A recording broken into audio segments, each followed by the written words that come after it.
तो फ्रेंड्स, जब आपने इस होमवर्क को किया तो आपको ये एक चीज समझ में आई होगी कि जैसे ही आपने जैसे यहाँ पे निफ्टी 50 के 50 स्टॉक्स को लिस्ट किया, राइट? तो यहाँ पे जब आप इनको भर रहे थे, जैसे Nifty, bank, auto, financial services, FMCG etcetera, tell services, तो आपको समझ में ये आया कि ये एक स्टॉक दो जगह पे रेप्लिकेट हो रहा है, राइट? Yes sir. है ना? एक ही स्टॉक दो जगह पे आ रहा है। उसी तरह से जैसे ये एशियन पेंट्स है, राइट? ये कंजम्पशन में भी आ रहा है, सर्विसेज में भी आ रहा है। अब जैसे मान लीजिए कोल इंडिया है, कोल इंडिया मेटल्स में भी आ रहा है, कमोडिटीज में भी आ रहा है, सीपीएससी सेक्टर में भी आ रहा है और पीएससी सेक्टर में भी आ रहा है। M I right?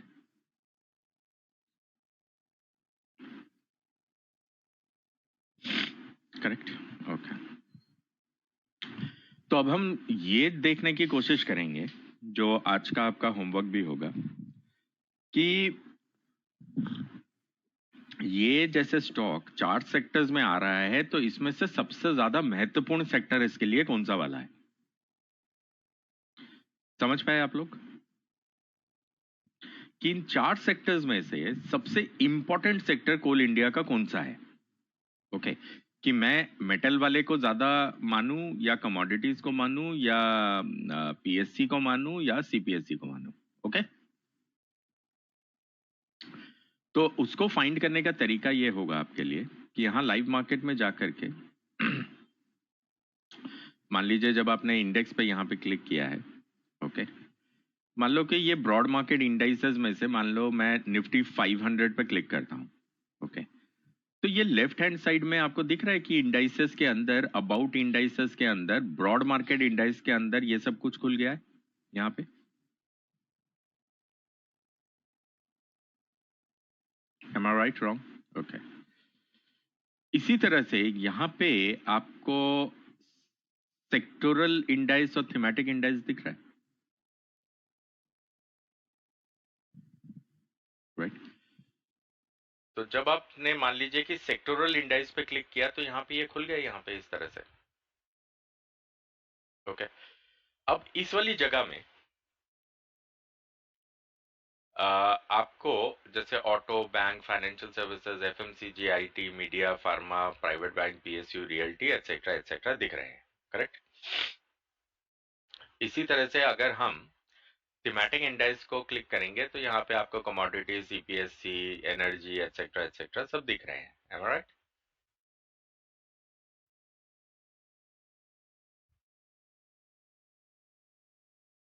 ओके, तो अब मान लीजिए कि हम कमोडिटीज पे क्लिक करते हैं, ओके, यहाँ से निफ्टी कमोडिटीज, तो इस तरीके से ये एक सेक्शन ओपन होगा।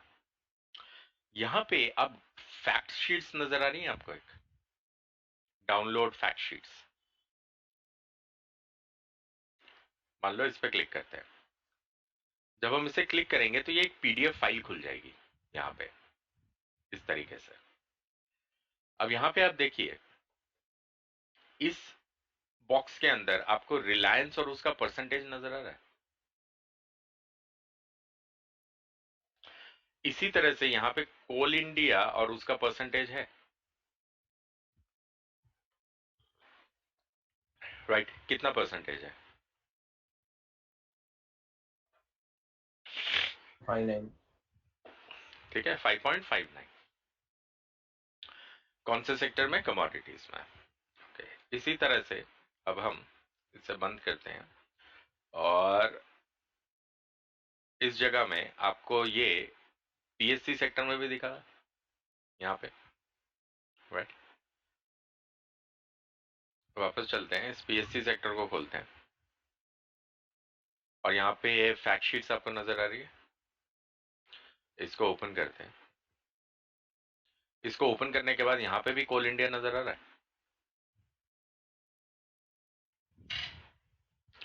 कितना परसेंटेज है? 9.55। क्या ये 9.55 इस 5.59 59 से ज्यादा है। Yes. तो इसका मतलब ये हुआ कि कोल इंडिया का पीएससी सेक्टर में होना कमोडिटी सेक्टर से ज्यादा इंपॉर्टेंट है।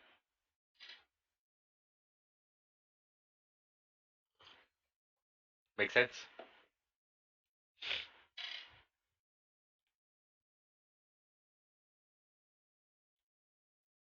ओके। इसी तरीके से आप बाकी चीजों को भी यहां से निकाल सकते हैं। ओके।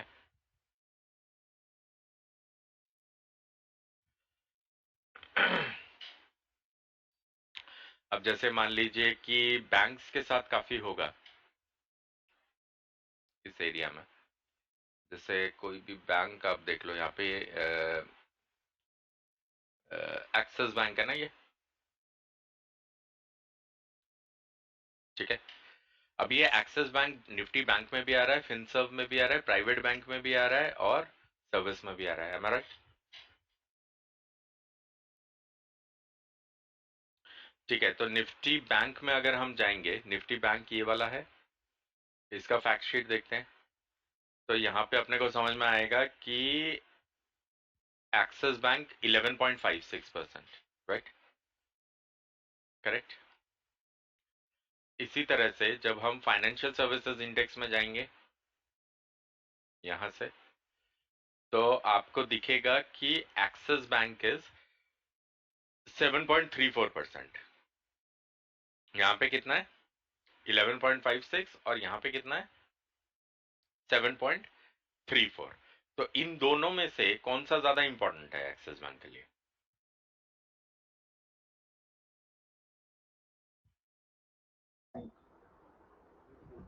निफ्टी बैंक, ठीक है। Yes. इसी तरह से मान लीजिए यहां से प्राइवेट बैंक सेक्टर ओपन कर रहे हैं, तो प्राइवेट बैंक सेक्टर में axis bank is 13.72, Nifty bank में वाज 11.56, यहाँ पे 13 पॉइंट समथिंग, 0.72। तो निफ्टी बैंक और प्राइवेट बैंक के बीच में कौन सा ज्यादा इंपॉर्टेंट सेक्टर है इसके लिए? Private bank. प्राइवेट बैंक है। तो ये चीज आप समझ पा रहे हैं सब? Yes. ओके। तो इसका मतलब है, और अगर मान लीजिए कि जब आप फैक्ट शीट ओपन करते हैं कोई स्टॉक उसके अंदर आता ही नहीं है, मतलब इन 10 में से दिखता ही नहीं है, तो उसका मतलब उसकी वेटेज तो बहुत ही कम होगी ना। करेक्ट। मतलब वो इससे भी कम है। राइट।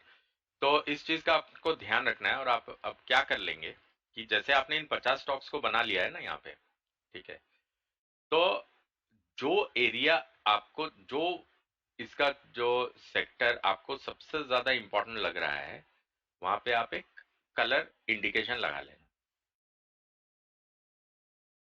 समझ गए सब?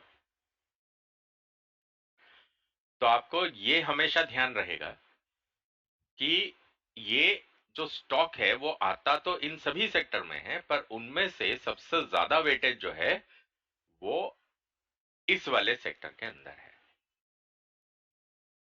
Is this clear to everybody? Yes. Yes, sir. Okay. कोई सवाल किसी का?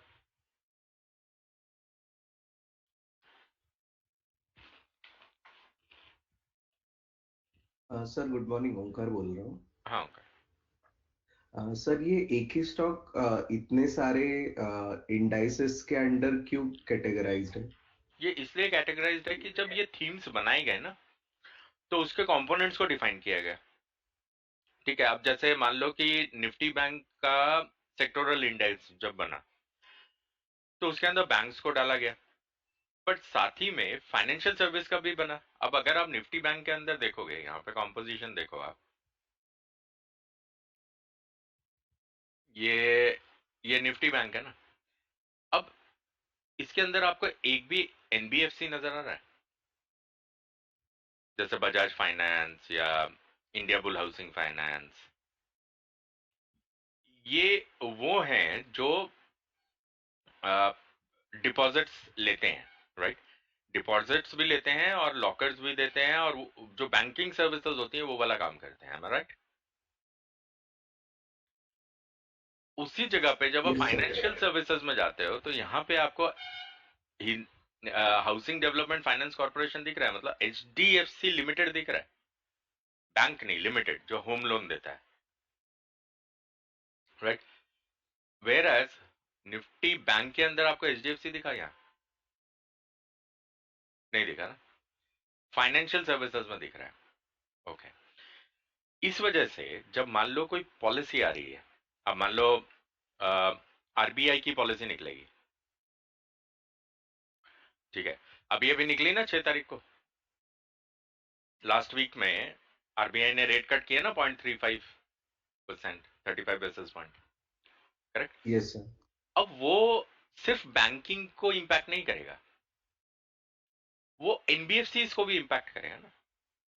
तो उस इवेंट के दौरान जिस सेक्टर को हम मॉनिटर करेंगे वो निफ्टी बैंक नहीं होगा, वो फाइनेंशियल सर्विसेज होगा, क्योंकि इसके अंदर देखो यहाँ पे HDFC लिमिटेड भी दिखेगा आपको, यहाँ पे बजाज लिमिटेड भी दिख रहा है आपको, finance limited, Bajaj finance, Bajaj Finserv भी दिख रहा है, राइट? HDFC लाइफ इंश्योरेंस भी दिख रहा है, ICICI लोम्बार्ड भी दिख रहा है। Does it make sense? Yes, no, maybe? ठीक है, कि it is a yes sir. Balance in between the banks as well as the other financial institutions, जिनका मार्केट कैपिटलाइजेशन जो है वो उनको क्वालिफाई करता है कि वो इस इंडेक्स के अंदर लिस्ट किए जा सके। तो इन सेक्टर्स का बहुत महत्वपूर्ण, अभी हम 3G एनालिसिस पढ़ेंगे थोड़े मतलब इस हफ्ते में, तो इसका बहुत बड़ा रेलेवेंस है और इसको हमें ट्रैक करना है, और यही हमको अर्ली इंडिकेशंस देगा कि फाइनेंशियल सेक्टर में क्या होने वाला है, या बैंकिंग सेक्टर में क्या होने वाला है, या फिर मेटल सेक्टर में क्या होने वाला है, एनर्जी सेक्टर में क्या होने वाला है, एंड सो ऑन। ठीक है, अभी वापस चलते हैं थोड़ा, और यहां से मैं मान लो NSE और इंडाइसेस को ओपन करते हैं, और मान लेते हैं ये निफ्टी फाइनेंस दिख रहा है आपको यहाँ पे, ठीक है? अभी मैं क्या कर रहा हूँ कि निफ्टी फाइनेंस पे क्लिक करके उसका डेली चार्ट, मतलब मैक्रो चार्ट ओपन करता हूँ 10 साल का। अभी आप देखो यहाँ अप ट्रेंड में है, बहुत बुलिश है, राइट? ओके, अभी ये वाली जगह देखिएगा, ये एरिया जो था ये लोअर लो लोअर हाइज बनाते हुए नीचे आ रहा था क्या?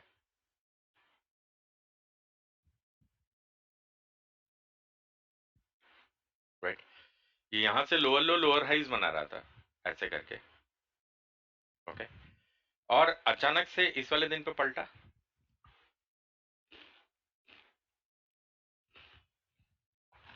हायर हाई हायर लो बना दिया, correct?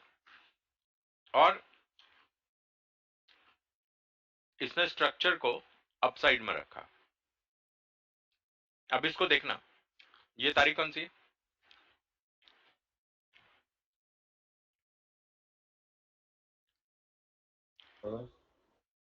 Fifth of 5 August.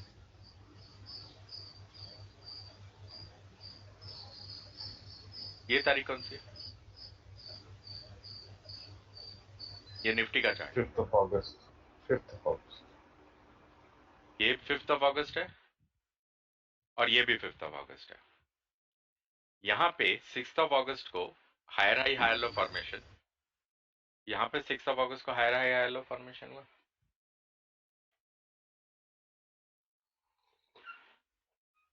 Right? आप देखो उसके अगले दिन यहाँ पे एक इनसाइड कैंडल फॉर्मेशन है, मतलब ये वाली रेंज देखना और इस वाले रेंज को देखना, राइट? ये वाला जो कैंडल है पूरी तरह से इसके अंदर है, राइट? ये वाला जो प्राइस रेंज है पूरी तरह से इसके अंदर बैठा हुआ है, करेक्ट? क्या हूबहू वही फाइनेंशियल सर्विसेज में भी हुआ, राइट? इस दिन पे पॉलिसी डिस्कशंस आई, है ना, राइट? इस दिन पे उसे पब्लिक कर दिया गया 7 जुलाई को, 7 अगस्त को, करेक्ट। रिएक्शन क्या हुआ? ऊपर ऊपर।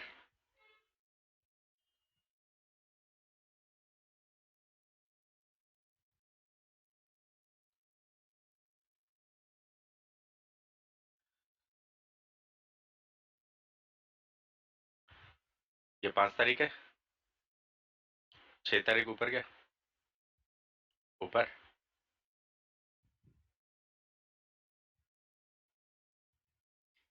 Okay, this is BMI, this is sector, this is the stock. इसको हम बोलते हैं 3G, 3 जनरेशन एनालिसिस। मतलब मैं बोलता हूं, इसका कोई बुकिश रेलेवेंस नहीं है। जब मैं किताब लिखूंगा वो छप जाएगी तो आपको गूगल पे भी मिल जाएगा शायद। तो तो यहां पे BMI ने पलटी खाई, सेक्टर ने भी उसी के साथ पलटी खाई, तो हम श्योर हो गए कि इसमें तो वही होने ही वाला है जो होना चाहिए। Make sense? अगर 3G एनालिसिस आपके साथ रहेगा तो आपके स्टॉप लॉस हिट होने के जो चांसेस हैं वो नेग्लिजिबल हो जाएंगे। अगर आपने पोजीशन को, मतलब आपने अगर स्टॉप लॉस को ठीक से आइडेंटिफाई करना सीख लिया तो लोग वैसे ही ईर्ष्या करेंगे आपसे और वैसे ही कमेंट्स देंगे शायद जो वो मुझे देते हैं। ठीक है, तो आपको फोकस ये करना होगा, जो आपका फर्स्ट पार्ट ऑफ योर ये है टास्क है प्रैक्टिकल्स में, वो यही है कि स्टॉप लॉस को आइडेंटिफाई करना। ओके, और आपको ये 3G एनालिसिस जो है वो बहुत ज्यादा मदद करने वाला है इस कार्यक्रम को, इस काम को करने के लिए। Clear to everybody? Yes. ठीक है, कम ट्रेड करना है, क्वालिटी ट्रेड करना है, कैपिटल प्रिजर्वेशन पे सबसे ज्यादा ध्यान देना है हमें। Okay, now One question. go ahead, go ahead, go ahead. Sir, can you please open that chart? Just to confirm my doubt. So this green candle, what you have shown, this is in the bottom side. So why we are considering it? It is making higher high, higher low. This one? Means, can you please give me the concept of higher high, higher low? Yes, because it is in the downside. It is not creating any higher high, but we are considering this that this is making higher high and higher low. Okay. Is this a lower high, lower low compared to this candle? Yes, sir. So this was the last candle. Is this also a lower low, lower high? Yes. When you Okay, compare lower, low, lower. Is this candle a completely inside candle here? Yeah, yes. Forget about it for the time being. Okay. Okay. Look at this candle. Is this in comparison to this a lower low, lower high? Yes. So the Lower, low, but lower high, can you say? Because this is not, yeah, this is inside this. High is not broken. अरे भाई, इसके comparison में ये lower लो lower high है क्या? अच्छा, हाँ, lower लो तो है सर, राइट है ना, राइट। हम्म, इसको तो मैंने बोला भूल जाओ थोड़ी देर के लिए। ठीक है, ठीक अरे है, यार, चार्ट पे जो होगा सब कुछ थोड़ी देखना है हमें, यही तो सीखना है, चार्ट पढ़ते कैसे हैं। ठीक, ठीक है, ठीक है। अभी देखो, जब इस ट्रेंड को स्टडी कर रहे हैं, हमको पता है कि इस वाली जगह से ये चालू हो रहा है।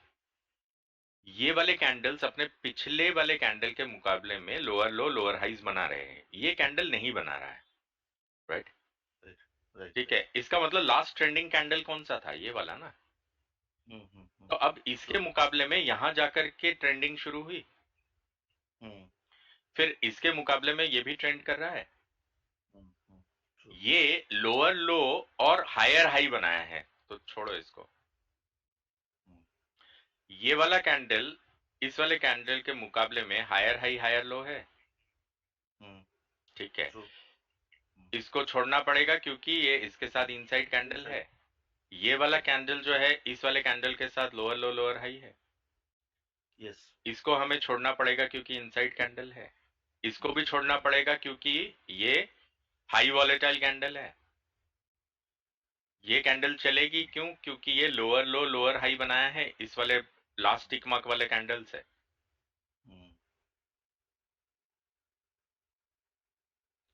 इसका मतलब क्या हुआ? यहां से यहां तक आया, ये आपका आखिरी टिक मार्क है ना, यहां से यहां तक गया,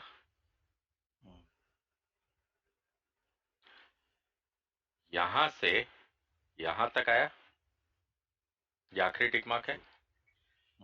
इसके बाद यदि आप देखेंगे तो इस कैंडल ने हायर हाई हायर लो बनाया इसी वाले कैंडल टिक मार्क के साथ। इसने भी हायर हाई हायर लो बनाया, higher high higher low, higher high higher low, मतलब अभी भी कंटिन्यू कर रहा है। Getting my point? Okay, now tell me something. ये वाला दिन देखो आप, left hand side data box में देखो, ये 5 तारीख है, राइट? 5th, okay. ये भी 5 तारीख है। क्या इसने निफ्टी ये फाइनेंशियल सर्विसेज में लोअर लो लोअर हाई बनाया? हाँ, बनाया। 6th को ये हाई तोड़ दिया। लो बनाया। ये भी तोड़ देना चाहिए। इसने भी एग्जैक्टली वही किया। इसने भी हाई तोड़ा, इसने भी हाई तोड़ा, तो फाइनेंशियल बिजनेस फाइनेंस भी, ये सॉरी बजाज फाइनेंस भी हाई ही तोड़ देना चाहिए। राइट। अब ये रॉकेट बनाने जैसा तो नहीं है ना कि नासा में जाना पड़ेगा, 25 साल लगेगा, एक रॉकेट बनाना पड़ेगा हमको, फिर वो अंतरिक्ष में जाएगा। उतना मुश्किल तो नहीं है, राइट? हम इसको फंडामेंटल एनालिसिस बोलते हैं। A lot of people will confuse fundamental with reading of balance sheets, ठीक है? क्योंकि हमेशा आप लोग ध्यान रखना, जो थियोरेटिकल कॉन्सेप्ट्स होते हैं, ओके, वही कन्वेंशनल कॉन्सेप्ट है। धर्म, आपका आवाज बहुत ज्यादा आ रहा है। तो मेरा क्वेश्चन था इसलिए मैंने हाँ, अनम्यूट किया था हाँ, बोलो बोलो सर। कि जब ये लोअर लो बनाता है तो जो लो भी बनाता है, जो हाई भी बनाता है, वो उसको हम निगलेक्ट करेंगे। हाँ, एक्चुअली क्या होता है,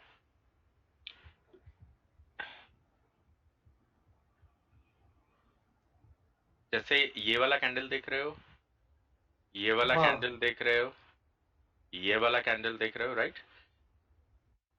ये वाला भी कैंडल देखो, अगर इसके साथ कंपेयर करोगे तो ये वाला कैंडल भी, ठीक है? ये जो कैंडल्स हैं ये लो वॉलेटाइल कैंडल्स हैं, मतलब इसमें हाँ। वॉलेटिलिटी जो है घट गई है, there is no movement. Okay. उसी तरह से अगर इस वाले कैंडल को देखोगे और इस वाले कैंडल को देखोगे, राइट, मतलब अगर इस कैंडल को आप देखो तो इसने लो भी तोड़ा, हाई भी तोड़ा। इस वाले कैंडल को अगर आप देखोगे तो इसने लो भी तोड़ दिया, हाई भी तोड़ दिया, राइट? इसका है ना? तो इसका मतलब ये है कि ये हाई वॉलेटाइल है, इसमें वॉलेटिलिटी इतना बढ़ गया है कि मूवमेंट रुक जाएगा। अब लोग कंफ्यूज हो गए, समझ में नहीं आ रहा उनको क्या करें, ठीक है? तो ये जो ट्रेंड है, अगर वॉलेटिलिटी बढ़ता है, वॉलेटिलिटी बढ़ने के बाद उसमें, मतलब साइंस हमें ये बताता है कि उसमें एक लो वॉलेटिलिटी बनना चाहिए, बना, राइट? और इस लो वॉलेटिलिटी के बनने के बाद साइंस हमें ये बताता है कि ये होना चाहिए, ओके? ओके। हाई तोड़ने के बाद उसके ऊपर क्लोज ना हो पाए तो कोई बात नहीं, मतलब वो कंसीडर अप ट्रेंड में ये लास्ट वाला ग्रीन कैंडल है ना, जो जहां से ट्रेंड रिवर्स हुआ है, हाँ वही उसने शायद हाई तोड़ दिया, लेकिन कल का जो ओपनिंग था लाल कैंडल का, वो उसके साथ या उसके नीचे क्लोज हुआ तो कोई बात नहीं। अगर आप इस स्ट्रक्चर को देखो, क्या ये एक हायर लो और हायर हाई है कंपेयर टू इसके साथ? हाँ ना, मे बी। हाँ हाँ ठीक है, ये एक हायर हाई बना रहा है, देखो, हाँ हाँ। और साथ में एक हायर लो भी बना रहा है, राइट? ये फंडामेंटल है इसका, मतलब ये स्ट्रक्चरली बुलिश है। नहीं नहीं, मैं उसकी आगे वाली कैंडल की बात कर रहा हूँ सर। ये वाला ये बड़ा वाला नहीं नहीं, ये इसके एक राइट है, रेड कैंडल है ना उसके बाद। ये ये कौन सी तारीख है? ये नहीं नहीं नहीं, ये वाला कौन सी? नहीं नहीं नहीं, अभी 3 कैंडल आगे जो आ जाने दो। ये ये Eight of डेट Spikes. 9 तारीख है ना? बस वही वही। इसके बाद का कैंडल जो रेड बना, ग्रीन बना है बड़ा वाला, जहां से जो ये ट्रेंड रिवर्स हुआ है, वही उसकी बात कर रहा हूँ। ये वाला नहीं, और एक नीचे, दो दो नीचे आ जाइए। हाँ बस वही वही। उसने अगले कैंडल का हाई तोड़ दिया। अगले का या रेड कैंडल, पिछले का? उल्टी मतलब हिंदी पिछले बोल का। रहा हूँ, हाँ, उल्टी हिंदी बोल रहा हूँ। पिछले का, पिछले का, पिछले का, हाँ हाँ, हाँ, इसने हाई तोड़ दिया, बिल्कुल। लेकिन उसके ऊपर क्लोज नहीं हो पाया। तो हो तो गया क्लोज। नहीं हो गया, ठीक है, लेकिन अच्छा, अगर नहीं नहीं हो हुआ पाया, कोई बात नहीं, higher high higher low structure बनना चाहिए। अच्छा, ठीक है, अभी आगे आने वाले समय में आप पढ़ेंगे, हमारे स्टॉक मार्केट का सिलेबस ये होता है, स्ट्रक्चर, पैटर्न, एक्शन। ठीक है, स्ट्रक्चर 3 तरीके के होते हैं, मैंने दिखा दिए हैं। इसको ट्रेंडिंग बोलते हैं, हाँ, इसको लो वॉलेटाइल बोलते हैं, इसको हाई वॉलेटाइल बोलते हैं। ठीक है, जैसे ये वाला अगर आप देखोगे, ये हाई वॉलेटाइल है, राइट? तो स्ट्रक्चर सिर्फ 3 ही तरीके के होते हैं, या तो ये ट्रेंड कर रहा होगा, हायर हाई हायर लो कुछ बना रहा होगा, या लोअर लो लोअर हाइज बना रहा होगा, या फिर ये हाई वॉलेटाइल होगा, या फिर ये लो वॉलेटाइल होगा। ठीक है, इसके अलावा चौथी चीज सारी जिंदगी खर्च हो जाएगी, मिलेगी नहीं आपको स्टॉक मार्केट में। ओके, दूसरी चीज होती है पैटर्न। हाई वोलेटाइल का कैंडल जो है हमारा, हम्म। वो, हाँ, वो आपने जो दो मार्क किया है वो तो हमको गिनना ही नहीं है, ठीक है? अभी आप चालू हुए हो सीखना। अभी क्या है कि छोटा बच्चा जब पैदा होता है ना, तो हर चीज में हाथ हाँ। लगाता है, राइट?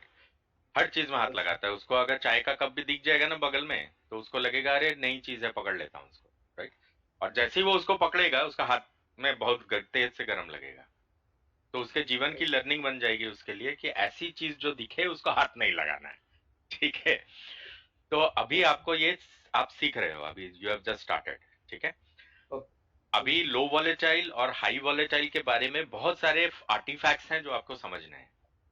अभी आप ये देखिए, आपको जो पढ़ाया गया वो ये है कि जब ट्रेंड देखते हैं, जब चार्ट को रीड करेंगे ट्रेंडिंग फॉर्मेट में, तो उसके बीच के जो कैंडल्स होंगे जो कि मैच नहीं कर रहे, उनको आप भूल जाएंगे, उनको पढ़ने की जरूरत नहीं है, समय बर्बाद मत करो उस पर। ठीक है, उसे ट्रेंड होने दो। ट्रेंड होगा तभी जाकर आपको जिगजैग पैटर्न बनेगा, और ये जिगजैग पैटर्न इतना पावरफुल है, जिसके दिमाग में ये घुस गया ना, उसको जीवन में किसी और चीज की जरूरत नहीं पड़ेगी। It is like antibiotic. ठीक है, पर ये थोड़ा धीरे धीरे करके सिंक होगा। ओके, तो अभी फिलहाल जिगजैग पैटर्न बनेगा, उनको पढ़ने की जरूरत नहीं है, समय बर्बाद मत करो उस पर। ठीक है, उसे ट्रेंड होने दो। ट्रेंड होगा तभी जाकर आपको जिगजैग पैटर्न बनेगा, और ये जिगजैग पैटर्न इतना पावरफुल है, जिसके दिमाग में ये घुस गया ना, उसको जीवन में किसी और चीज की जरूरत नहीं पड़ेगी। It is like antibiotic. ठीक है, पर ये थोड़ा धीरे धीरे करके सिंक होगा। ओके, तो अभी फिलहाल आपको ये ध्यान रखना है कि जब चार्ट पढ़ते हैं, तो अगर हम उसमें ट्रेंड को ढूंढने की कोशिश कर रहे हैं, तो जो जो कैंडल्स अपने पिछले ट्रेंडिंग कैंडल के ट्रेंड में नहीं है, उसको हटा दीजिए, थोड़ी देर के लिए क्रॉस कर दीजिए। ठीक है, तो आपको वो स्ट्रक्चर साफ साफ नजर आने लगेगा। आप खुद देखिए, जब मैंने ये ड्रॉ करना शुरू किया, मैंने कहा ना कि इसको भूल जाओ थोड़ी देर, हाँ ये ट्रेंड कर रहा है, ये ट्रेंड कर रहा है, इसको भूल जाओ थोड़ी देर, इसको भूल जाओ थोड़ी देर, इसको भूल जाओ थोड़ी देर, राइट, इसको भूल जाओ हाँ थोड़ी देर। तो आपने एक चीज नहीं देखी कि मेरे लिए कितना आसान हो गया था इस वाले पैटर्न को ड्रॉ कर देना, राइट। हाँ सर। ये एक इंपॉर्टेंट कैंडल है, क्यों?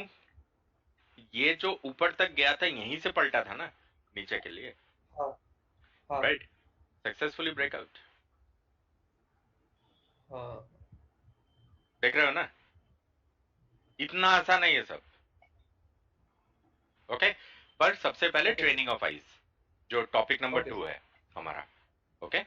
अपनी आईज को, मेरी आईज को दिखना तब शुरू होगा जब मैं इन चीजों को इस तरीके से समझने की कोशिश करूंगा। This is the interpretation of the chart, okay. Okay sir. चलिए, बहुत बढ़िया। हाँ ऑलराइट, तो अभी जिस चीज पे आपने ध्यान देना है वो ये है कि जो आपको यहाँ पे पढ़ाया गया है उसके हिसाब से अब आप समझ रहे हो कि बीएमआई से इंडेक्स से स्टॉक तक कैसे हम आसानी के साथ पहुंच जाते हैं। Make sense? निफ्टी ब्रेक कर दिया हाई, अरे सेक्टर भी ब्रेक कर दिया, अरे वाह, ऐसा कैसे हो गया? तो स्टॉक भी कर देगा भाई, वो क्यों पीछे रहेगा, वो भी ब्रेक कर देगा, ओके। तो इस तरीके से हमको उसके मूवमेंट की समझदारी आ जाती है और हमें ये पता चल जाता है कि अगर मैं स्टॉप लॉस को इस एरिया में प्लेस करूंगा तो उसके हिट हो जाने की संभावना मान लीजिए ऑलमोस्ट नेग्लिजिबल है, अनलेस कि कोई जियोपॉलिटिकल इशू हो जाए, ठीक है। सर एक question sir. Sir stop loss कहाँ पे होगा सर इसमें? अभी शांति, गदाधारी बीम शांत, पहले चार्ट तो पढ़ना सीख लो, उसके बाद स्टॉप लॉस की बात करेंगे। सर एक बार और समझा दीजिए सर, समझ में नहीं आया सर। मैं ये तो कह रहा समझ में हूँ नहीं कि आया। पहले चार्ट को पढ़ना सीखिए। अभी क्या बताया गया है आपको? अभी बताया गया है कि इसमें मार्किंग करनी है आपने, ठीक है। जी सर। सबसे पहले तो आपको ये पता होना चाहिए ये जो एक्सिस बैंक है इसका सबसे इंपॉर्टेंट सेक्टर कौन सा है, ओके। ये जो कोल इंडिया है सबसे इंपॉर्टेंट सेक्टर कौन सा है? डॉक्टर रेड्डी है, कौन सा है? आईओसी है तो कौन सा है? एमएनएम है तो कौन सा है? सबसे महत्वपूर्ण जगह कौन सी है, राइट। उसके बाद आपको पढ़ाया गया कि इसको 3G एनालिसिस बोलते हैं, मतलब ब्रॉड मार्केट इंडेक्स से सेक्टर पे आना, सेक्टर से स्टॉक पे आना, ठीक है। जी सर। जब आप स्टॉक को पढ़ रहे हैं या सेक्टर के चार्ट को पढ़ रहे हैं, ये डेली मैक्रो चार्ट है, ओके। किसी भी चीज को पढ़ रहे हैं तो चार्ट को पढ़ने का नियम क्या है? चार्ट को पढ़ने का नियम ये है कि अगर मुझे इसे ट्रेंडिंग में पढ़ना है तो मैं यहां से देखना जैसे शुरू हुआ कि अच्छा चलो यार ये तो गिर रहा है, राइट, तो गिरते रहना चाहिए ना, निरंतर गिरते रहना चाहिए उसको, गेटिंग माय पॉइंट? तो यहाँ पे समझ में आ रहा है ये इसके साथ निरंतर गिर रहा है, निरंतर गिर रहा है, गिर नहीं रहा है। अरे भाई जो गिर नहीं रहा है हटाओ ना, गलती हो गई इससे माफ कर दो इसे, राइट। हमेशा कहता हूं ना फॉरगिवनेस। ये ट्रेंड में है, ये वाला भी ट्रेंड में है, राइट। ये ट्रेंड में नहीं है तो भूल जाओ थोड़ी देर के लिए, माफ कर दो भाई इसको भी, राइट। ये वाला कैंडल, इस वाले कैंडल, ये जो पिछला टिक मार्क आपने लगाया है उसके साथ ट्रेंड में है ना, सिंपल, राइट। ट्रेंड में है, बहुत बढ़िया। ट्रेंड में कैसे है? हायर हाई बना रहा है, हायर लो बना रहा है, तो ट्रेंड में आ गया है, बहुत बढ़िया। ये ट्रेंड में नहीं है पिछले टिक मार्क वाले कैंडल के साथ, तो हटाओ यार, गलती हो गई उससे, माफ कर दो उसे। ये कैंडल इस पिछले टिक मार्क के साथ लोअर लो लोअर हाई में है, राइट, ट्रेंड में है। ये कैंडल इस पिछले टिक मार्क कैंडल के साथ नहीं है, इसे भी बेचारे को माफ कर दो यार। इस कैंडल और इस कैंडल को जब आप कंपेयर करोगे, मतलब पिछले टिक मार्क कैंडल से ये नया कैंडल जब आप टिक मार्क कंपेयर करोगे तो हायर हाई लोअर लो बना रहा है, राइट, हाई वॉलेटाइल है, इसको भी माफ कर दो यार, गलती हो गई, ठीक है। अब ये वाला इस पिछले टिक मार्क वाले कैंडल के साथ लोअर लो लोअर हाई बना रहा है ना, जी राइट, तो ट्रेंड में है, ये भी ट्रेंड में है पिछले वाले टिक मार्क के साथ, लो जी टिक मार्क लगा दिया, ये भी ट्रेंड में है, ये भी ट्रेंड में है, ये भी ट्रेंड में है। इसका मतलब क्या हुआ? इसका मतलब ये हुआ कि अब अगर मैं इसको रीड करूंगा तो ये ऐसा बन जाएगा, ये देखो यहां से लेके यहां तक ट्रेंड होता हुआ आया, फिर पलटा क्योंकि यहां से हायर हाई हायर लो बनाया, लीजिए ऐसे पलटा यहां तक, उसके बाद फिर लोअर हाई बनाने लगा, कौन से कैंडल तक? इस वाले कैंडल तक ना, क्योंकि उसके बाद तो हायर हाई हायर लो बनाया, जी इस वाले टॉप को इस वाले बॉटम से मिला दिया। अब ये चार्ट जो किसी के समझ में नहीं आ सकता था, समझ में आने लग गया,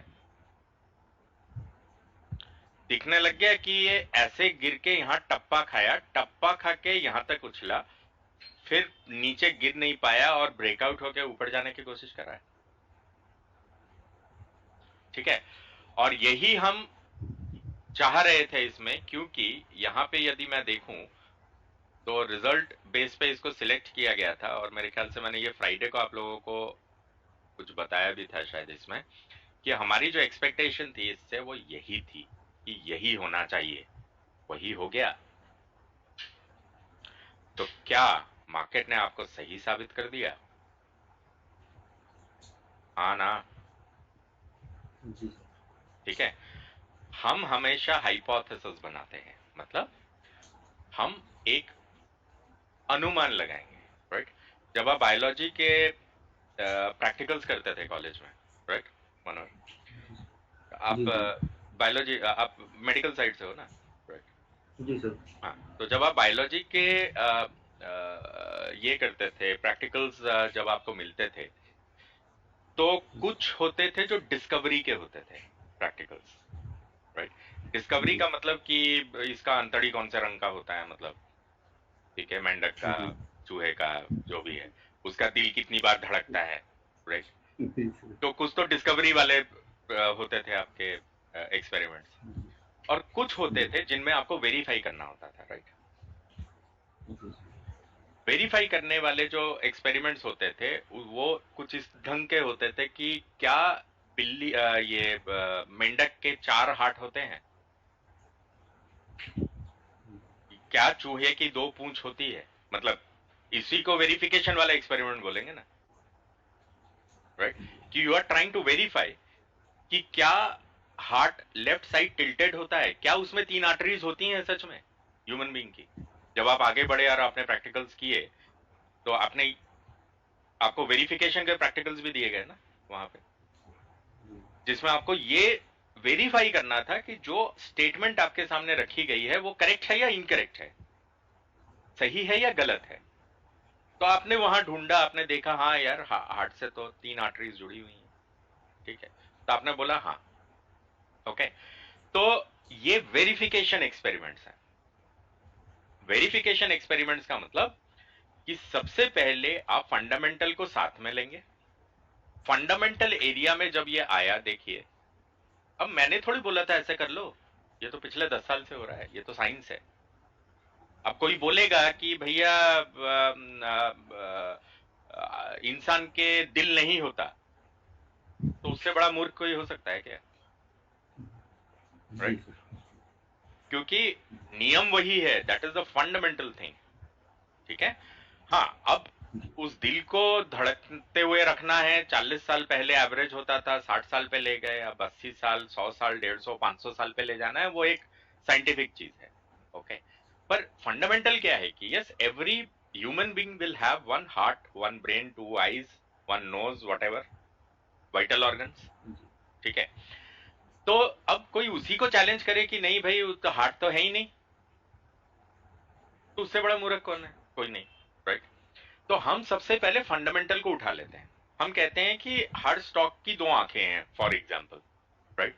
तो हम पहले आंख को ढूंढते हैं और वहां पे एक स्पॉटिंग को लगाते हैं, क्योंकि अगर वो आंख होगा तो वो पलक झपकेगा।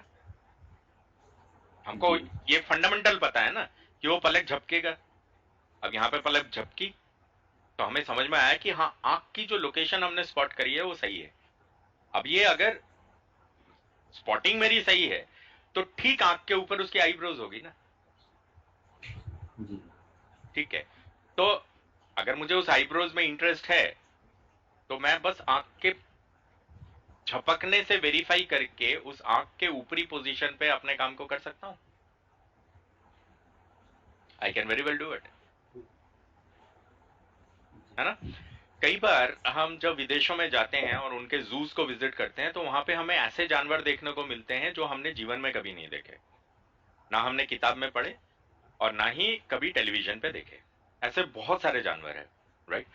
जब हम पहली बार उन जानवरों को देखते हैं तो फैसिनेट नहीं हो जाते हैं कि अरे यार ये क्या चीज है ना, मतलब जी बिल्कुल। हाउ, कैसे है, कैसा दिखता है यार, ये नाक है या इसका मुंह है।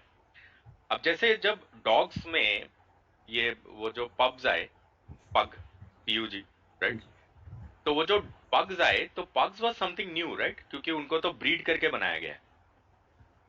It's a Chinese dog, right, मतलब उसको ब्रीड करके उसको मैन्युफैक्चर किया गया actually. There is nothing called as a pug, correct, मतलब वो जेनेटिकली एग्जिस्ट नहीं करता, बायोलॉजिकली एग्जिस्ट नहीं करता, उसको बायोलॉजिकली बनाया गया है मिक्स करके। तो जब पग्स आए थे, ठीक है, तब यंग था मैं बहुत, तो जब पहली बार मैंने पग देखा तो मुझे फैसिनेशन हुई, क्योंकि वोडाफोन की एड में आता था यार, याद है, पग जो है जी वो वोडाफोन की एड में आता था, राइट। आज तो अली गली में पग दिखते हैं, पर उस जमाने में एक एलीट डिस्टिंक्ट स्पीसीज थी वो, मानते हो नहीं मानते हो। तो जब वो आया था तो हमें बड़ा प्यारा सा नहीं लगता था, हमको समझ में नहीं आता उसका मुंह कहाँ है, नाक कहाँ है यार, उसका नाक कहाँ है और नाक के बीच में से आंख कहाँ है राइट। तो सबसे पहले डिस्कवरी, उसके बाद वेरिफिकेशन, ये सबको समझ में आ गया। जी जी सबसे पहला एक्सपेरिमेंट आपका होगा डिस्कवरी एक्सपेरिमेंट, मतलब पहले डिस्कवर करो उसको, पहले ये तो पता लगाओ नाक कहाँ है आंख कहाँ है, राइट, नहीं तो गलती कर दोगे क्योंकि नया जानवर है ये, ओके। उसके बाद नेक्स्ट स्टेप जो होगा वो होगा वेरिफिकेशन, ठीक है। तो यहां पे जब ये इससे टकरा है तो अप ट्रेंड में चला जाना चाहिए, मुझे पता है ये साइंस है, इसको साइंस बोलते हैं, कि यहां टकरा के it should actually get into an up trend. अगर वो करेगा तो यहां से अप ट्रेंड के लिए जिगजैग पैटर्न को अपसाइड पे तोड़ देगा ना। तो लीजिए, जी ये इतना आसान है कि इस वाले कैंडल को हम देखना शुरू करेंगे, और लीजिए यहां से गिरा था, मैंने इस दिन पे बोला था कि बहुत इंपॉर्टेंट जगह है ये, ऊपर ट्रेड मारना है, राइट। ऊपर ट्रेड कर दिया, ऊपर ब्रेक हो गया, क्यों, क्योंकि इंडेक्स सेक्टर साथ में थे, एग्जैक्टली सेम बिहेवियर दिखा रहे थे, तो स्टॉक के पास कोई चारा नहीं है, उसको भी वही करना है जो सब कर रहे हैं। जी ओके, मेक सेंस, ठीक ओके। बहुत बढ़िया। एनी अदर सर मुझे क्वेश्चन? सर कुछ सर कुछ स्टॉक नहीं मिले सर मुझे, है ना, इसमें टाइटन, इन्फाटेल, ग्रासिम, एशियन पेंट, तो वो लिस्ट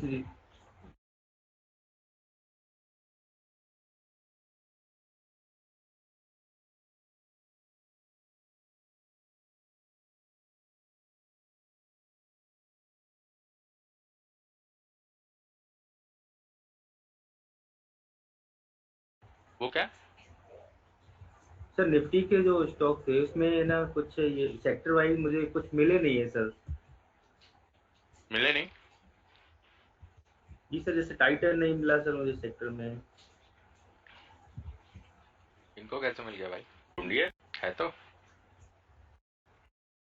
यही है ना, बायोलॉजिकल साइंसेस से हो, आपका तो काम है डिस्कवरी। आपको कि इंसान का दिल नहीं होता तो उसको मानना नहीं है, जब तक आप खुद वेरीफाई ना कर लें, okay. And it is applicable for everybody, हाँ, ओके।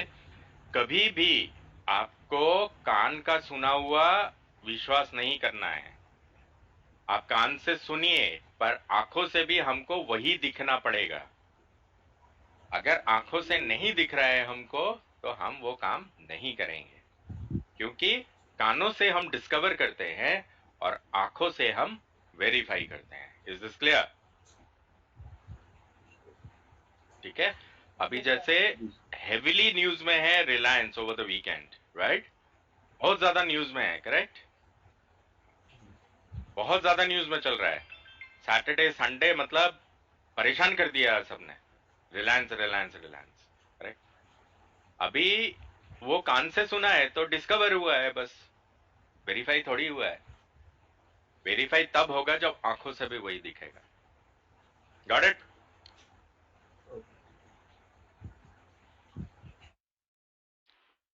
तो इसको कंप्लीट कर लीजिए सब, जिसको नहीं हुआ है ये कंप्लीशन, ठीक है। तो since everything is done now, group में आप मैसेज डाल सकते हैं अगर किसी को कहीं पे परेशानी हो रही है। Now you can share your this homework, ये वाला जो होमवर्क है, अगर किसी को कोई परेशानी है तो आपस में आप लोग कर सकते हैं, डिस्कस कर सकते हैं।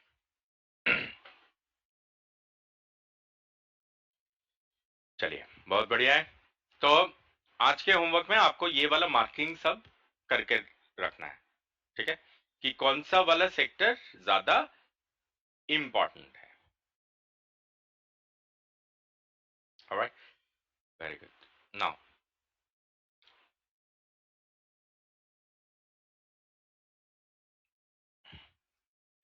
यहाँ पे आपको समझाया गया था कि जब हम ये लाइव मार्केट के अंदर, मान लीजिए इंडेक्स के अंदर जाते हैं, तो यहाँ पे ये लिखा हुआ है ना, ब्रॉड मार्केट इंडेक्स, उसके अंदर निफ्टी 50 आता है, राइट, नेक्स्ट 50 आता है, मिड कैप 50 आता है, राइट, मिड कैप 50, करेक्ट। फिर होते हैं सेक्टोरल इंडाइसेस, फिर होते हैं thematic indices, right. Am I correct, incorrect?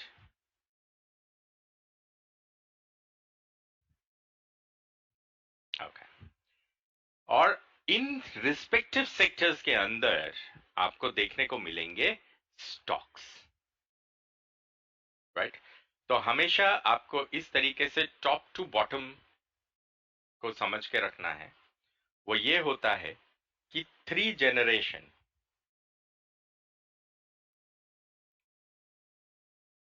इस स्टॉक मार्केट की 3 जनरेशन्स होती हैं। सबसे पहला होता है ब्रॉड मार्केट इंडाइस, और ये सबसे महत्वपूर्ण होता है। वो इसलिए होता है कि यही बीएमआई जो है वो इंटरनेशनल मार्केट्स को नजर आता है।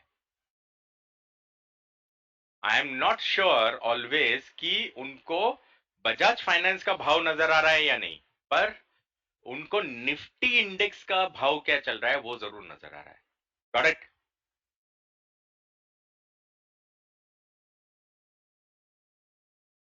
ओके। बीएमआई से चीज मूव होती है सेक्टर पे, कि उसकी ग्रुपिंग क्या है। हमेशा ध्यान रखिए, इन्वेस्टर्स, स्टेक होल्डर्स जब एंट्रीज बनाते हैं या फिर एग्जिट्स करते हैं, मतलब स्टॉक मार्केट में खरीदारी कर रहे हैं या फिर बिकवाली कर रहे हैं, वो जनरली सेक्टर्स के हिसाब से करते हैं। ऐसा नहीं है कि किसी के सपने में किसी ने दर्शन दिया, उन्होंने बोला बजाज फाइनेंस को बेच देना, तो वो सुबह उठा और बजाज फाइनेंस बेच दिया, ऐसा नहीं होता है, ठीक है। Because deep pocket investors generally बड़े बड़े ऑर्गेनाइजेशन होते हैं, राइट। FIS, DIS वगैरह के बारे में आप लोगों ने सुना होगा। They are all organisations, those are not companies which are driven by one guy, ठीक है। वो एक आदमी नहीं ड्राइव कर रहा है उस कंपनी को, उसको मल्टीपल लोग मिलके चलाते हैं, राइट। इस वजह से जब भी खरीदारी और बिकवाली होती है वो सेक्टर स्पेसिफिक होती है। आपने ये चीज नोटिस करी होगी कि जब बैंक्स टॉप गेनर बनने लगते हैं तो पहला बनेगा, फिर दूसरा बनेगा, फिर तीसरा बनेगा, फिर चौथा बनेगा। पिछले कुछ दिनों का डेटा उठा के देख लीजिए, यही हो रहा है ना। Yes bank, India bull, Bajaj finance, यही गिर रहा है और यही चढ़ रहा है, यही गिर रहा है, यही चढ़ रहा है, यही गिर रहा है, यही चढ़ रहा है। एम आई राइट और रॉन्ग? ओके। ये इसलिए होता है क्योंकि सेक्टोरली ही स्टेक होल्डर्स, ये जो बड़े बड़े इन्वेस्टर्स बैठे हैं जो ड्राइव करते हैं मार्केट्स को, ये सेक्टोरल काम करते हैं। Okay, they are not doing a Friday को आप लोगों को बताया था कि $500 बिलियन का मार्केट है ये, प्लस मतलब वो तो हमने एक बहुत छोटा सा फिगर लिया था, $500 बिलियन, राइट। गधे नहीं चला सकते ना इसको, शार्प ब्रेन्स चलाते हैं, right. People who have studied this field, they drive it. ये कोई वो आपको क्या बोलते हैं, open is equal to low से नहीं चलता है ये, या open is equal to high से नहीं चलता है ये मार्केट, राइट। इस मार्केट को ड्राइव किया जाता है बहुत स्ट्रॉन्ग एंड शार्प ब्रेन्स उसको ड्राइव करते हैं, आईआईटीएंस, आईआईएम्स, ऑक्सफोर्ड, स्टैनफोर्ड, ये लोग ड्राइव करते हैं उसको, ठीक है। तो हलवा नहीं है, okay. Point number 1। Point number 2, वो जब भी बिकवाली करेंगे या खरीदारी करेंगे वो सेक्टोरली करेंगे, राइट। सेक्टोरली का मतलब पिछले काफी समय से ऑटो गिर रहा है ना, गिरता ही चला जा रहा है ना, रुक ही नहीं पा रहा है ना, क्योंकि वो एक सेक्टोरल मूवमेंट है, ओके।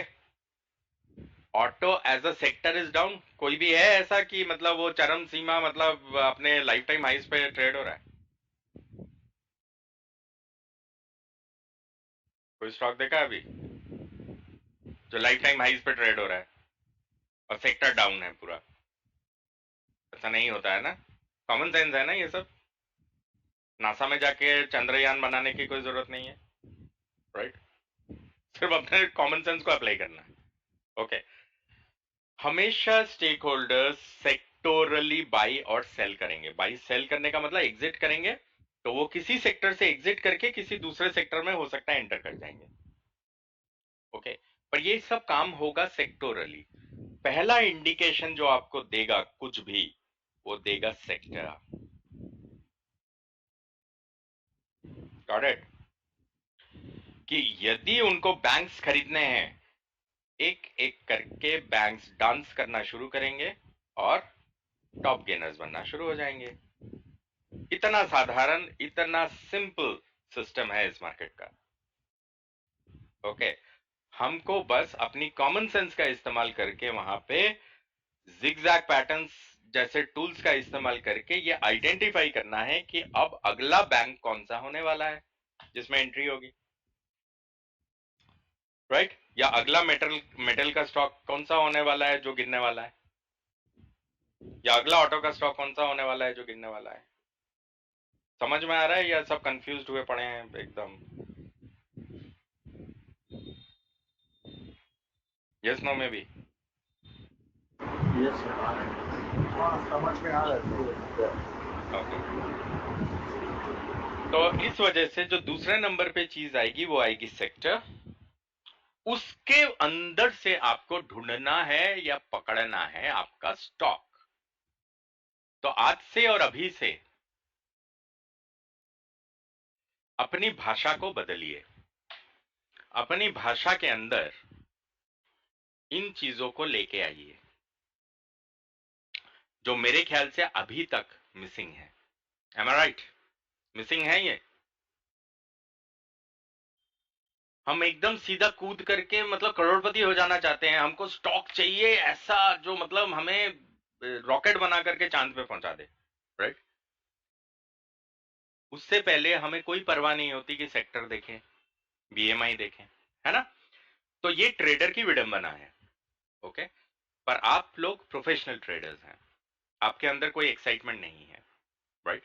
तो आपके भाषा में भी बीएमआई और सेक्टर का जिक्र स्टॉक के चुनाव से पहले आएगा। Clear? Yes, sir. Fantastic. Very good. Let's take a 5 minutes break and we'll continue.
बड़े बड़े लोगों को बात करते हुए सुना है ना।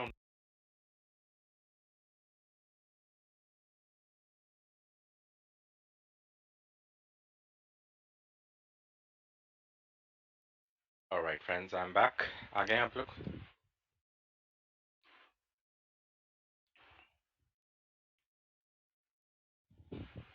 ओके। तो फ्रेंड्स, आप लोगों ने बड़े बड़े लोगों को बात करते हुए सुना है ना, उनका जब टीवी पे इंटरव्यू आता है। And I am not talking about analysts, I am talking about people who are successful in the stock market. Okay. उनका इंटरव्यू कभी भी सुनोगे ना, तो वो इस तरह से बात करेंगे कि यार वी वर एक्सपेक्टिंग कि मेटल सेक्टर्स में अब दम नहीं रहा क्योंकि गवर्नमेंट पॉलिसीज जो है वो फेवर में नहीं है। मतलब I am just hypothetically saying, right. तो इस वजह से हमारी इन्वेस्टमेंट्स 5 स्टॉक्स में थी तो हम उसमें से निकल गए। ऐसा बात करते हैं ना वो लोग। फिर वो कहेंगे कि यार एविएशंस में बड़ा फोकस है, DGCA is working very hard, ministry of civil aviation is working very hard कि इस सेक्टर को रिवाइव किया जाए। इस वजह से हमने थोड़ा थोड़ा करके सारे एविएशन कंपनीज में अपनी इन्वेस्टमेंट्स को किया है। M I right? उनके इंटरव्यूज कभी भी सुनेंगे ना, वो इसी तरह की बात करते हैं। वो कभी नहीं बोलते कि स्पाइस जेट जो है वो 10% चढ़ने वाला है इसलिए मैंने खरीद लिया, because he also doesn't know, right? He knows that this sector as a whole should flourish. Therefore, वो डाइवर्सिफाई करके अपनी पोजीशंस को अलग अलग स्टॉक्स में, अलग अलग कंपनीज में अपनी इन्वेस्टमेंट्स को लगाते हैं। Is this clear? ठीक है। तो गोइंग फॉरवर्ड आपके लिए ये जो सेक्टर वाला जो चीज है ये सबसे इंपॉर्टेंट होता है। अगर कोई कभी भी जब आप स्टॉक सिलेक्शन आपको सिखाया जाएगा, अगर आप किसी भी स्टॉक को सिलेक्ट कर रहे हैं बिना सेक्टर को देखे तो आपका कुछ नहीं हो सकता। ओके। तो हमेशा ध्यान रखिएगा, बिना सेक्टर का चार्ट देखे या बिना सेक्टर को समझे अगर आप किसी भी स्टॉक का चुनाव कर रहे हैं तो आत्महत्या करने के बराबर है। तो अब ये आपके हाथ में है, आप क्या करना चाहते हो। Alright, now let's move on to the next very important topic. Let me ask a question. Prabhakar ji, yes sir. Prabhakar ji, आपके जीवन में जब से आपका जीवन चालू हुआ बहुत महत्वपूर्ण चीजें हुई होंगी ना आपके जीवन में, यस सर। राइट? और वो जो महत्वपूर्ण चीजें हुई उनमें से कुछ चीजें हैं जो वन टाइम है और कुछ चीजें हैं जो रेकरिंग है, जो होती रहती है, राइट? यस। इन जनरल की बात कर रहा हूँ, बहुत पर्सनल नहीं, इन जनरल जो हर किसी के जीवन में होता है। कुछ ऐसे इवेंट्स के नाम बता सकते हैं हमें? Sir my marriage. Marriage is a one time event, right? Yes. Okay, something else? Jobs, recurring बोले तो jobs. I change 3 jobs in my life. Okay, fine. What else जो रेकरिंग होता है? महत्वपूर्ण दिन है, सेलिब्रेशन होती है या फिर कुछ होता है, मतलब उस चीज को याद किया जाता है या कुछ ऐसा? जैसे एनिवर्सरी है, मैरिज एनिवर्सरी है, मैरिज एनिवर्सरी, birthdays है। Birthdays, right?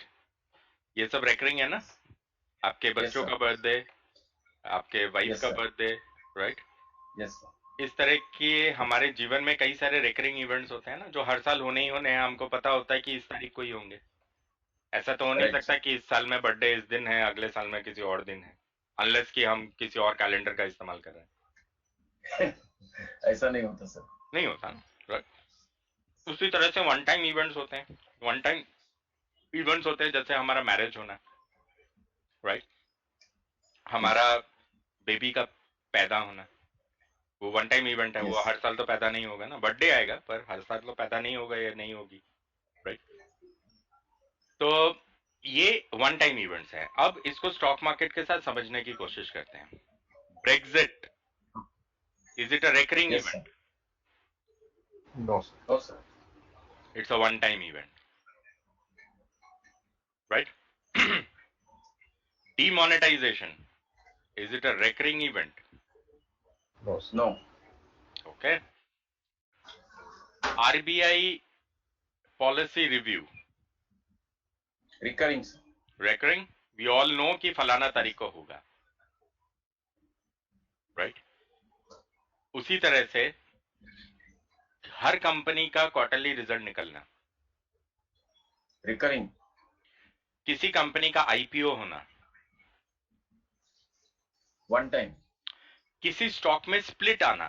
स्प्लिट आना मतलब कि वो 10 रुपए के फेस वैल्यू पे था, उसको घटा के 5 रुपए फेस वैल्यू कर देना। ये रिकरिंग इवेंट है। रिकरिंग इवेंट है। आपको पता होता है कि फलाना दिन पे फिर कटेगा ही, नहीं सर।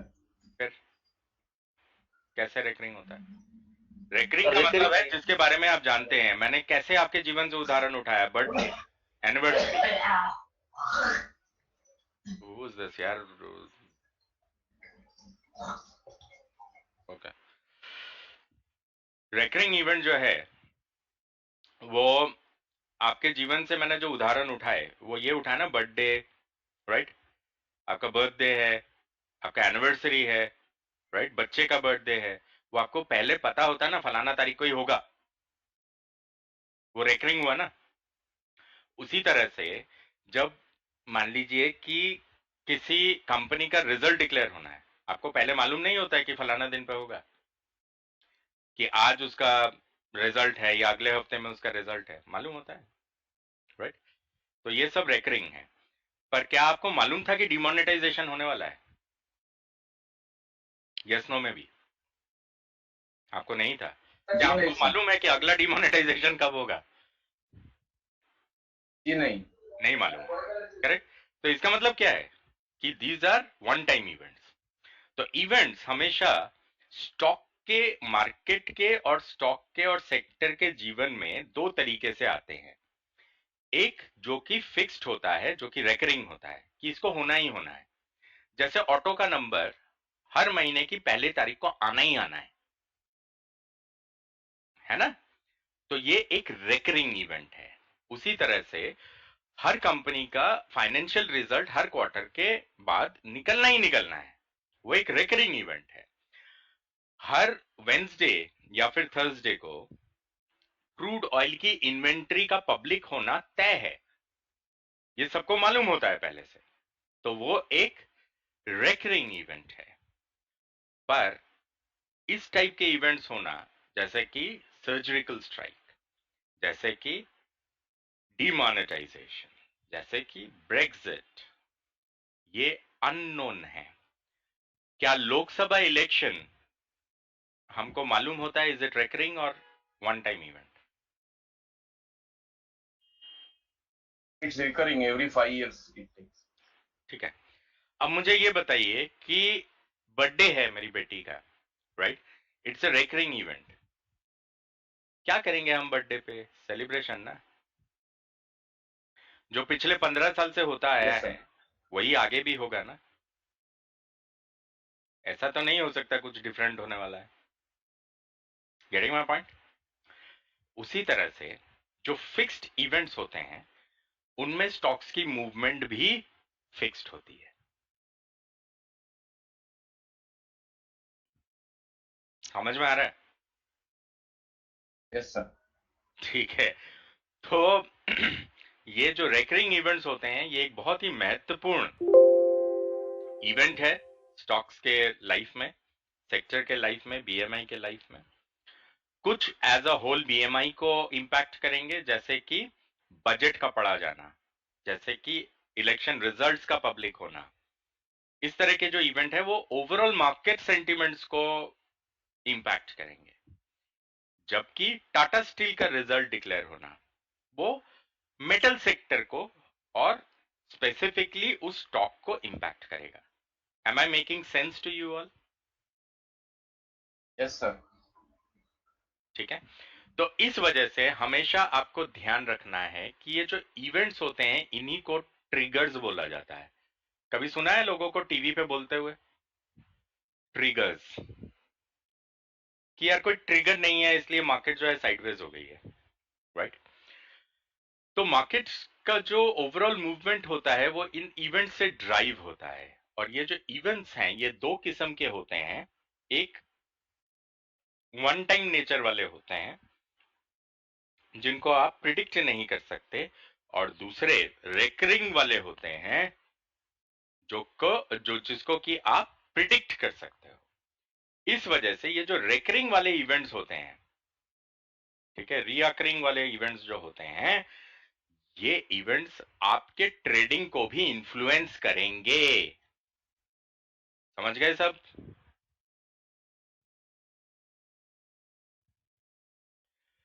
अब इसको जीवन से जोड़ देता हूं आपके। वो ये है कि अगर मान लीजिए कि आपका एनिवर्सरी सेलिब्रेशन के समय पे आपने किसी इवेंट कंपनी को उसका कॉन्ट्रैक्ट दिया कि आपको मेरे 800 गेस्ट आने हैं मेरा एनिवर्सरी में, उनको टेक केयर करना है, उस पार्टी को ऑर्गेनाइज करना है। आप देखोगे नियम के हिसाब से ना, वो हर साल 11 महीने के बाद आपको कांटेक्ट जरूर करेंगे। आप अगर अपने बच्चे के जन्मदिन पे किसी वो जो होते हैं ना जादू दिखाने के लिए और वो जो गेम्स खिलाने के लिए जो इवेंट वाले होते हैं, राइट, आप कभी एक बार ये हायर करोगे ना तो पक्का 11 महीने के बाद दोबारा फोन आएगा कि आपके घर में बर्थडे है, आप दोबारा से करना चाहोगे या नहीं। एम आई राइट और?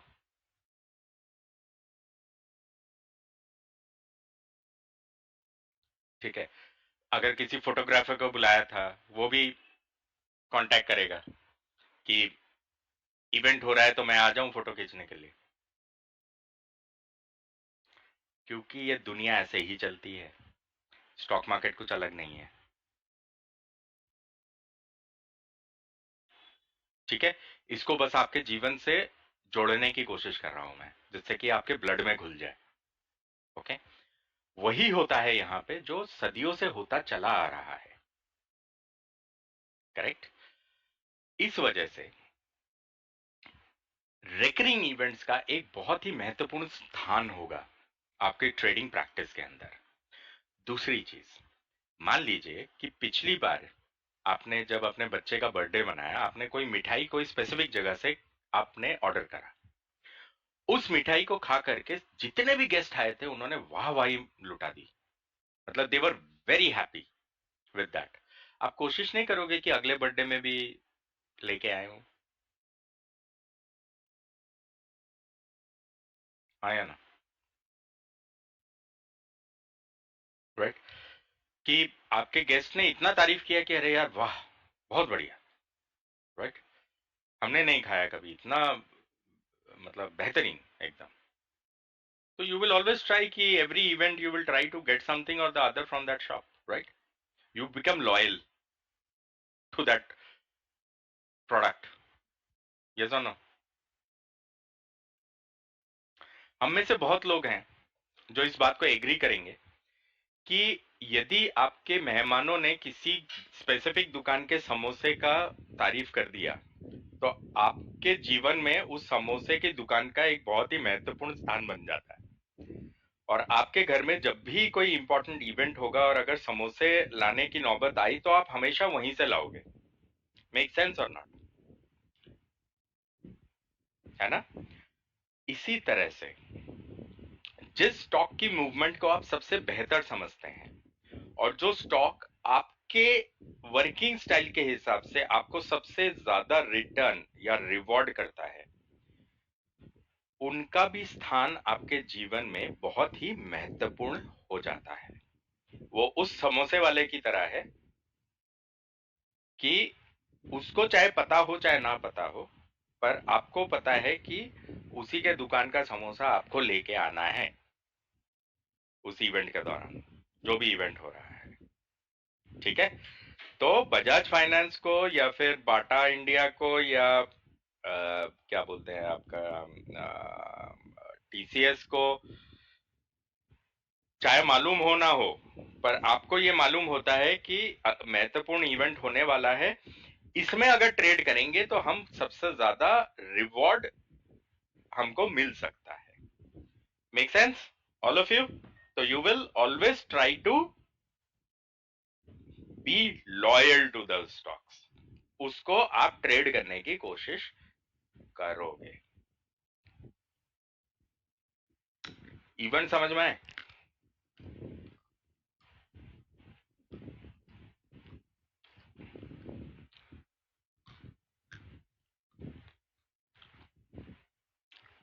ठीक है। नाउ ये जो इवेंट्स होते हैं ये एक और चीज को जन्म देते हैं जिसको कि कहा जाता है टाइम इंटरवल, महत्वपूर्ण समय।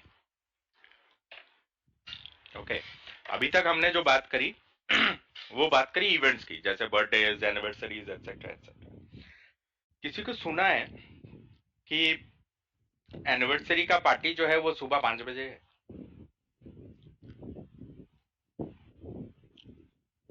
कभी हुआ आपके जीवन में ऐसा कि बच्चे का जो पार्टी हो रहा है बर्थडे का, तो गेस्ट को इनवाइट किया है 4 AM, the party is from 4 AM to 6 AM? ऐसा नहीं होता ना?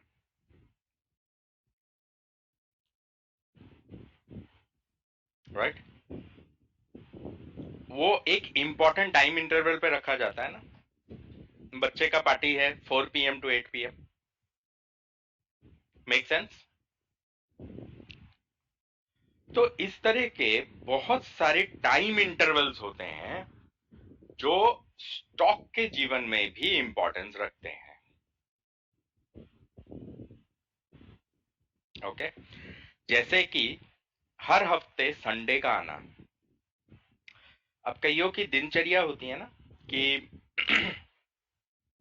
जैसे वो हर संडे को सुबह 6 बजे किसी एनजीओ वर्क के लिए जाते हैं, 6 बजे से 8 बजे तक उनका समय जो है वो हो सकता है किसी सफाई अभियान के लिए डेडिकेटेड है।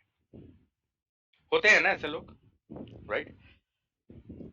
कई लोग होंगे जो सुबह 6 बजे से लेके 7 बजे तक किसी स्पेसिफिक पार्क में जाते हैं, योगा करते हैं, राइट? कुछ होंगे जो सुबह 6 बजे से लेके 7 बजे तक फुटबॉल खेलते हैं, टेनिस खेलते हैं, कुछ करते हैं इस टाइप का, एक्सरसाइज करने जाते हैं। ऐसा होगा ना कुछ? तो these are important time intervals.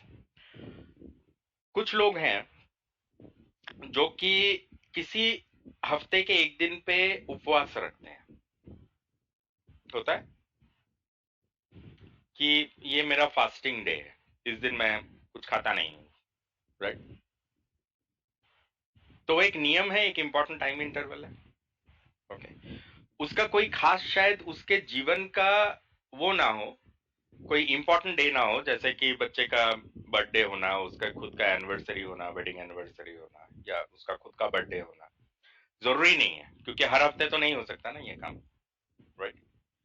पर ऐसे इवेंट्स भी तो होते हैं ना, ये इंपॉर्टेंट टाइम इंटरवल्स होते हैं।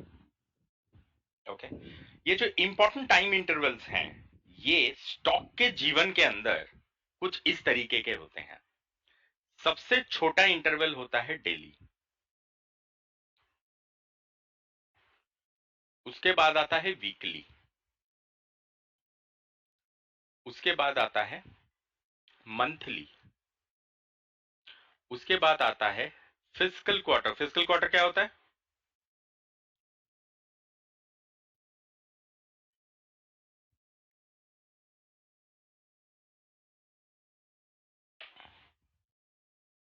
Sir, as per financial year, there are 4 quarters. One Right. of them. तो one of those quarters, right? जैसे कि अप्रैल, मई, जून, जुलाई, अगस्त, सितंबर, अक्टूबर, नवंबर, दिसंबर, जनवरी, फरवरी, मार्च, करेक्ट? और ये फिक्स्ड होते हैं, राइट? तो उसको फिस्कल क्वार्टर कहा जाता है। उसी तरह से फिस्कल ईयर, फिस्कल ईयर का मतलब अप्रैल से मार्च तक, फिर अगले अप्रैल से मार्च तक, फिर अगले अप्रैल से मार्च तक, उसको फिस्कल ईयर कहा जाता है। तो अब आप देखिए इस स्टॉक के जीवन के ये महत्वपूर्ण टाइम इंटरवल्स हैं। अब वीकली या मान लीजिए डेली, जैसे मैंने आपको बोला था ना कि कुछ लोग कहेंगे कि रोज सुबह मैं 6 से 7 जो है योगा करने जाता हूं, वो एक डेली इवेंट है? यस नो में भी। इसी तरह से स्टॉक के लाइफ साइकिल में भी एक डेली का इवेंट होता है, उसको हम बोलते हैं सिग्निफिकेंट प्राइस लेवल। अभी आप सीखेंगे कि उसको हम कैसे निकालते हैं, पर उसको हम बोलते हैं significant price level of the day. ठीक है, जहां पे सबसे बड़ी एक्टिविटी हुई। उसी तरह से जैसे हमने बोला कि कुछ लोग हफ्ते के किसी एक दिन पे उपवास रखते होंगे, तो मतलब वो एक वीकली इवेंट है ना, राइट? उसी तरह से वीकली इंटरवल, हफ्ते के बीच में कोई ना कोई एक सिग्निफिकेंट प्राइस लेवल होगा। इसी तरह से हो गया मंथली। ओके, कुछ लोग होंगे जो हर महीने किसी न किसी भले काम में अपने समय को लगाते होंगे कि second Saturday of the month छुट्टी बोलता है ना bank, it's a monthly event, right? Okay, कुछ लोग कहेंगे कि हम हर महीने की 8 तारीख को फलाना मंदिर में जाते हैं या कुछ दान पुण्य करते हैं या कुछ करते हैं ऐसा। ठीक है, दोज आर ऑल मंथली। ठीक है, इसी तरह से स्टॉक के लाइफ साइकिल में भी मंथ जो है वो बहुत ज्यादा मायने रखता है। फिर आता है फिस्कल क्वार्टर। इसमें जो सबसे इंपॉर्टेंट वो होता है उसका रिजल्ट निकलना। और फिर आता है फिस्कल ईयर, जैसे birthday, anniversary, etcetera etcetera. AGM सुना है कभी? एनुअल जनरल मीटिंग होती है हर कंपनी की, है ना, जो कि एक ईयरली इवेंट होता है। अभी रिलायंस का एजीएम है ना, गया सर। राइट? तो वो एक ईयरली इवेंट है, annual general meeting stakeholders की। तो ये आपके ब्लड में घुल जाना चाहिए कि important time frames are daily, weekly, monthly, quarterly and fiscal year. Is this clear, crystal clear to everybody? Yes sir. और आपको ये याद रखना है Yes, sir. कि जो काम बड़े टाइम फ्रेम में होता है वो कम बारी होता है। जैसे बर्थडे क्या हर महीने आता है? नहीं आता ना, साल में एक बार, राइट? उसकी सेलिब्रेशन हर महीने आने वाले किसी इवेंट से बड़ी होती है ना, हाँ या ना? उसका इंपॉर्टेंस, बर्थडे का इंपॉर्टेंस हर महीने आने वाले किसी इवेंट से या रोज आने वाले किसी इवेंट से बड़ा होगा ना। उसी तरह से स्टॉक के लाइफ साइकिल में भी डेली के मुकाबले में जब आप फिजिकल ईयर की बात करते हो तो इसकी जो स्ट्रेंथ होगी वो ज्यादा होगी। Got it? Yes. बहुत बढ़िया। तो कौन कौन से टाइम फ्रेम्स हैं, time intervals?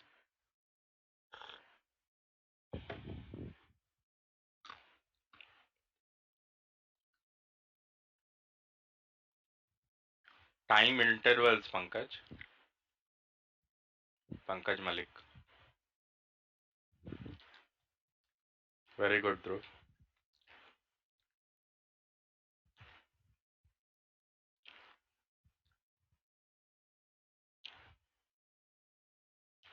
Okay, daily, weekly, monthly, fiscal quarter, fiscal year. Excellent, बहुत बढ़िया। नाउ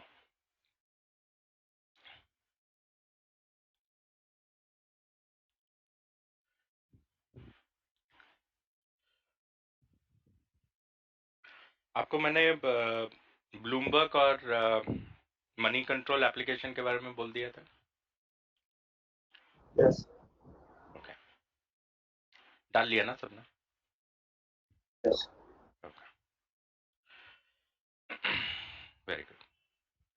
आपका जो टेलीग्राम चैनल है, अगर if you come across a important news, feel free, you can put that information, so don't worry about it.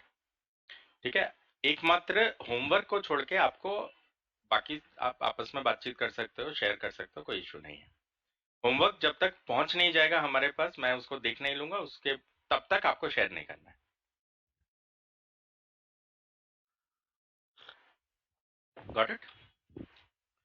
चलिए, now let's do a important calculation और फिर हम आगे बढ़ेंगे थोड़ा। कोई मुझे बता सकता है एक दिन में कितने मिनट का ट्रेडिंग होता है? 375।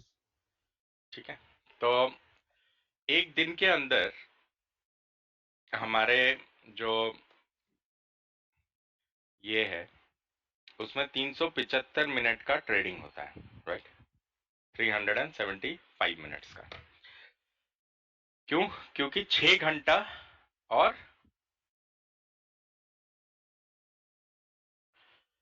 6 आवर्स 15 मिनट्स का होता है ना ट्रेडिंग टाइम, सुबह 9 बजे से लेके शाम के 3:30 बजे तक, दोपहर के 3:30 बजे तक, राइट? तो 6 आवर्स मतलब 360 minute plus 15 minute is equal to 375 minutes, right? सबको प्राइम नंबर्स पता है?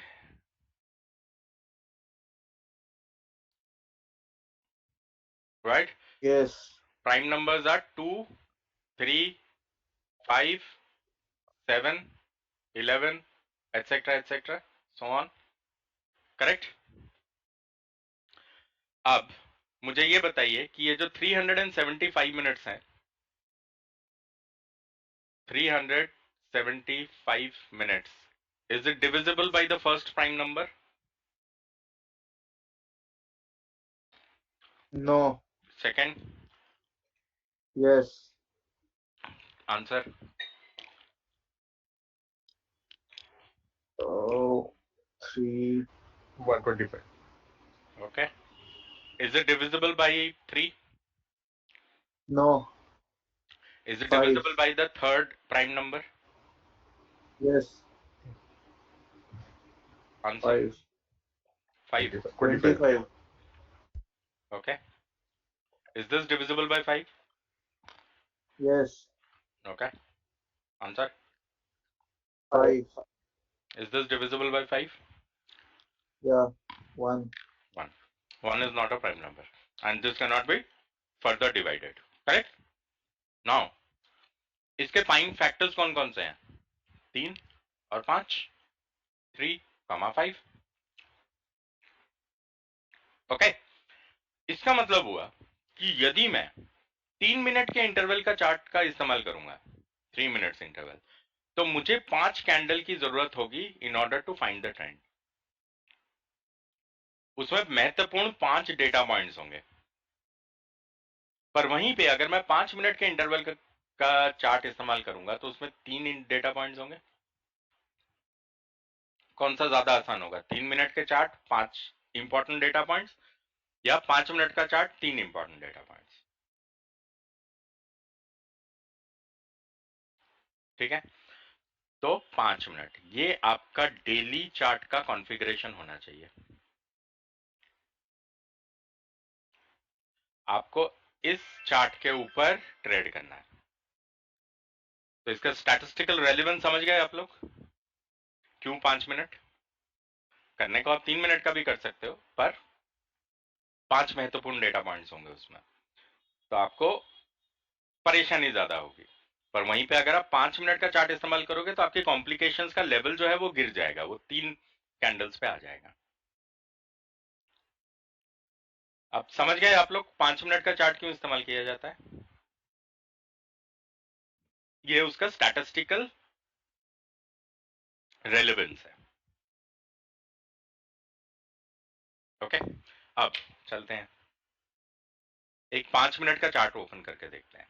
ठीक है, मैं जब भी बोलूंगा कि मैक्रो चार्ट है, मैक्रो चार्ट का मतलब 375 मिनट का चार्ट है, मतलब डेली का चार्ट है।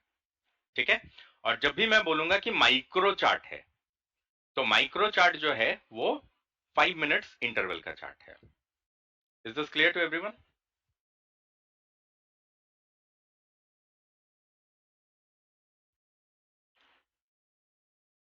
Okay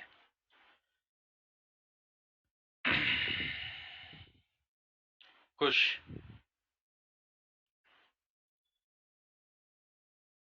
can you hear me? Yes, sir. Okay ये एक दिन है 5 मिनट्स इंटरवल पे। इसको देख करके मुझे बता सकते हो कि इसमें पहले हाई बना या पहले लो बना? पहले लो बना है सर। पहले लो बना, तो इसका मतलब बाद में हाई बना। वो लो यहाँ सही पे है सर।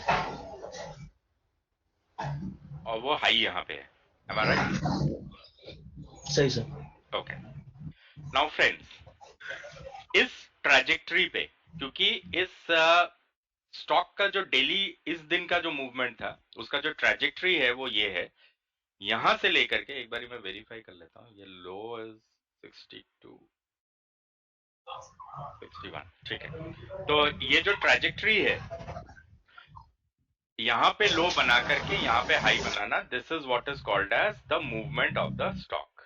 ओके नाउ इस ट्रैजेक्टरी के दौरान क्या ये इसका लोएस्ट कैंडल है जिसने लो बनाया? Yes. This is important area number 1।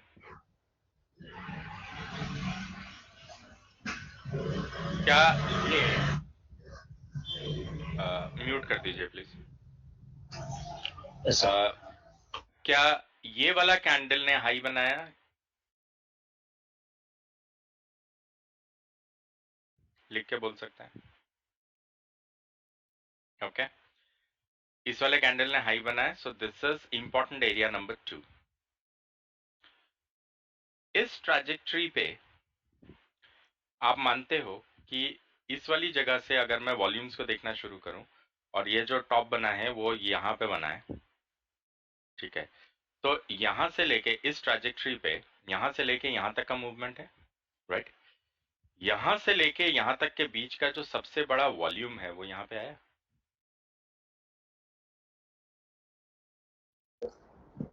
This is your important location number 3। Got it?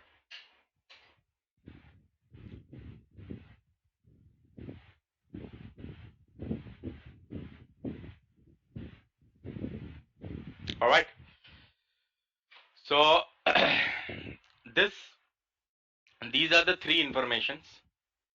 जब आप दिन के अंत में फुटप्रिंट को पढ़ना शुरू करते हैं तो आपको यह समझ में आता है कि इस पूरे दिन का जो कारोबार हुआ उस कारोबार के बीच की जो ट्रैजेक्टरी थी वो ये थी, मतलब जो एक्टिव जोन था वो ये था, और इस एक्टिव जोन के दौरान उसने 3 प्राइस लेवल्स को जन्म दिया, पहला ये, दूसरा ये और तीसरा ये। Is this absolutely crystal clear to everybody? ये जब तक आपको समझ में नहीं आएगा आप कुछ नहीं कर पाओगे। 1 2 3, ठीक है। यहां पे मैंने क्या बोला था आपको? कही Sir, means 3 data points will be high of the day.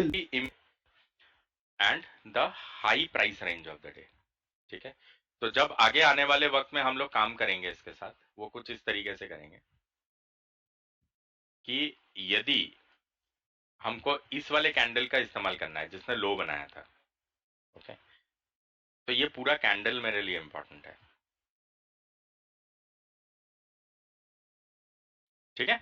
Okay got it? ये पूरा का पूरा कैंडल मेरे लिए इंपॉर्टेंट है।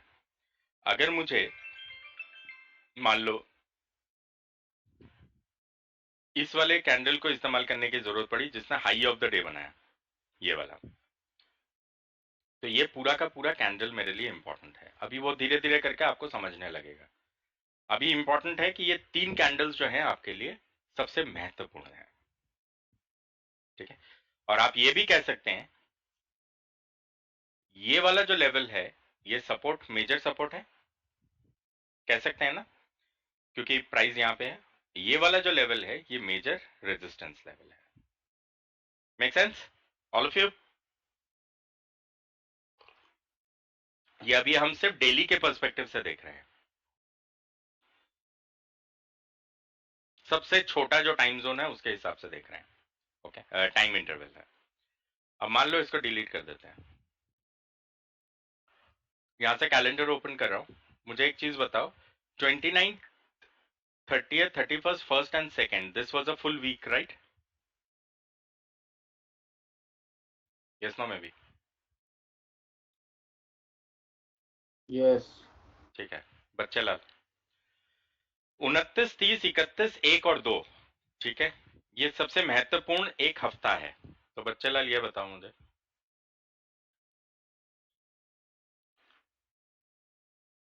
29 तारीख यहां से शुरू हुआ है ना, ठीक है, तो इसको थोड़ा सा रिड्यूस कर रहा हूं।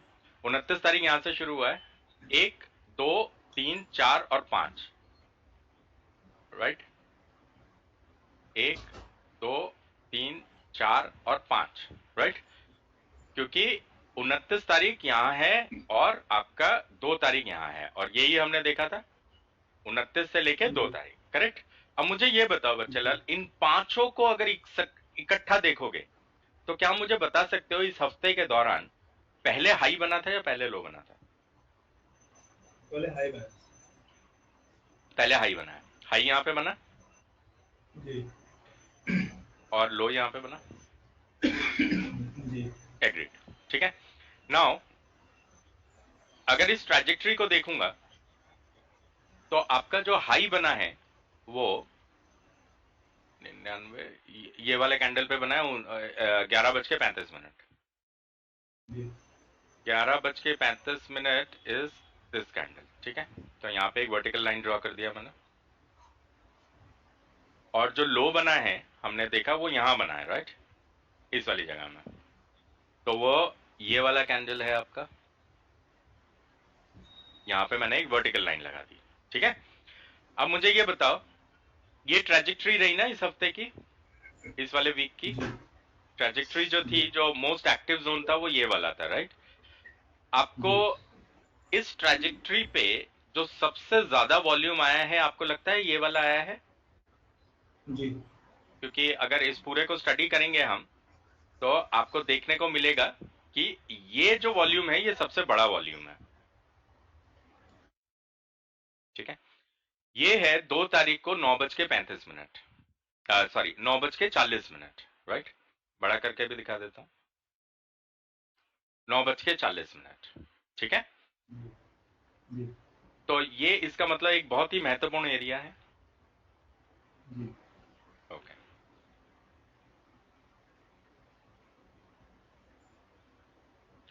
बड़ा अजीब सा नहीं लग रहा है?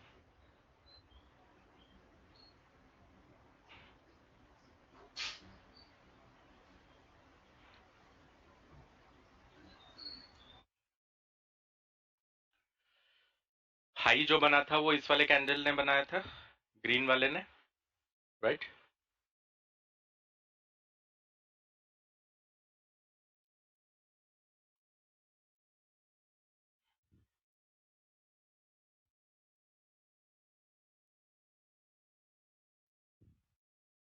इसको नीला रंग कर रहा हूं, ठीक है, ऑल ऑफ यू।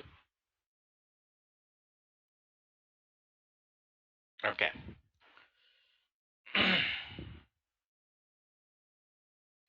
बड़ा अजीब सा नहीं लग रहा है आप लोगों को?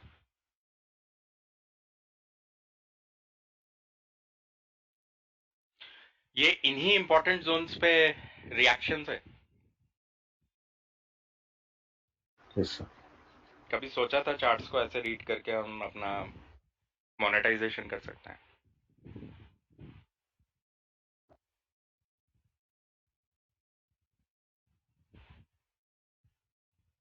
ठीक है, तो यदि हम प्रोसेसेस को सही तरह से डेवलप करेंगे, अपने आईज को प्रॉपरली ट्रेन करेंगे, ओके, तो हमारे ट्रेड के एग्जीक्यूशंस को करने में हमें कोई खास परेशानी नहीं होनी चाहिए।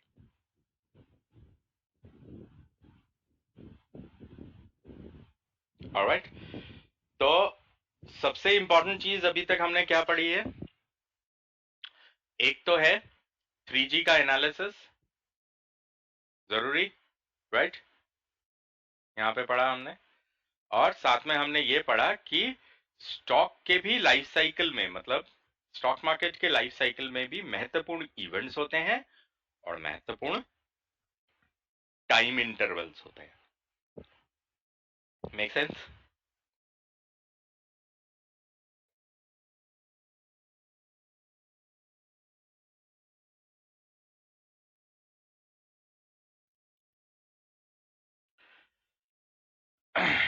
Okay,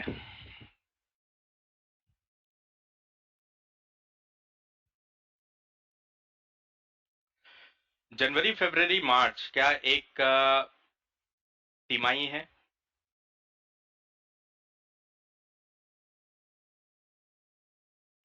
right, it's one of the fiscal quarters, correct? जनवरी, फरवरी, मार्च, जनवरी 2019, फरवरी 2019 एंड मार्च 2019 को मिला करके एक तिमाही बनती है, मतलब एक फिस्कल ईयर बनता है, फिस्कल क्वार्टर बनता है। ये फिस्कल क्वार्टर जो है वो यहाँ कहीं पे इस वाले स्टॉक पे चालू हुआ है, राइट, और यहाँ कहीं पे खत्म हो गया है। तो क्या ध्रुव आप बता सकते हैं कि इसमें पहले लो बना था या पहले हाई बना था? तो लो बना था पहले। पहले लो बना, इसका मतलब बाद में हाई बना, मतलब ऐसे हुआ कुछ। हाँ, करेक्ट? हाँ, इसका मतलब हुआ, ये डेली चार्ट्स पे देख रहा हूं मैं, मतलब 375 मिनट्स का फॉर्मेट है। इसका मतलब यहां से लेके और ये जो बड़ा सा कैंडल बना है यहां तक, मानते हैं? इसको हटाते हैं। इस ट्रैजेक्टरी पे ध्रुव आपको क्या लगता है सबसे बड़ा वॉल्यूम कहाँ है ट्रैजेक्टरी पे?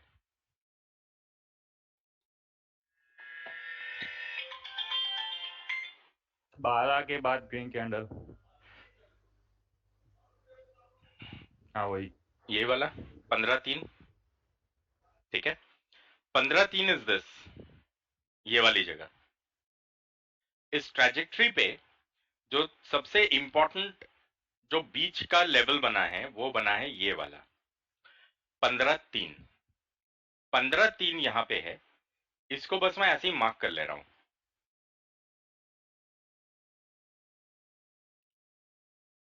ठीक है?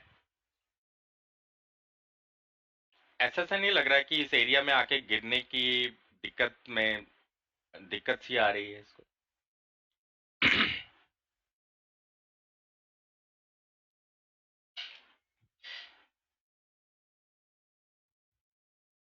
Does it make sense? Yes, no, maybe. Right, कि इस लेवल को ब्रेक करने में बहुत प्रेशर चाहिए इसे, मतलब बहुत एनर्जी चाहिए, तब ब्रेक हो पाएगा, राइट? अदरवाइज इसी वाले एरिया में आकर के प्राइस जो है थोड़ा थम सा गया है, रेस्ट कर रहा है, डायरेक्शन फाइंड करने की कोशिश कर रहा है। ओके, तो friends, the reason of showing you all this is all part of training of eyes. Chart को पढ़ना, राइट, और संभावित एरियाज को मार्क करना। मैंने क्या बोला, पहले डिस्कवरी करेंगे फिर वेरिफिकेशन करेंगे। Am I right? Yes, no, maybe? Yes, right, कि पहले क्या होगा, पहले डिस्कवरी होगी कि यार आंख कहाँ है, नाक कहाँ है, राइट? उसके बाद हम वेरीफाई करेंगे कि यार अगर आंख है तो भाई पलक झपकेगा, नाक है तो भाई सांस लेगा।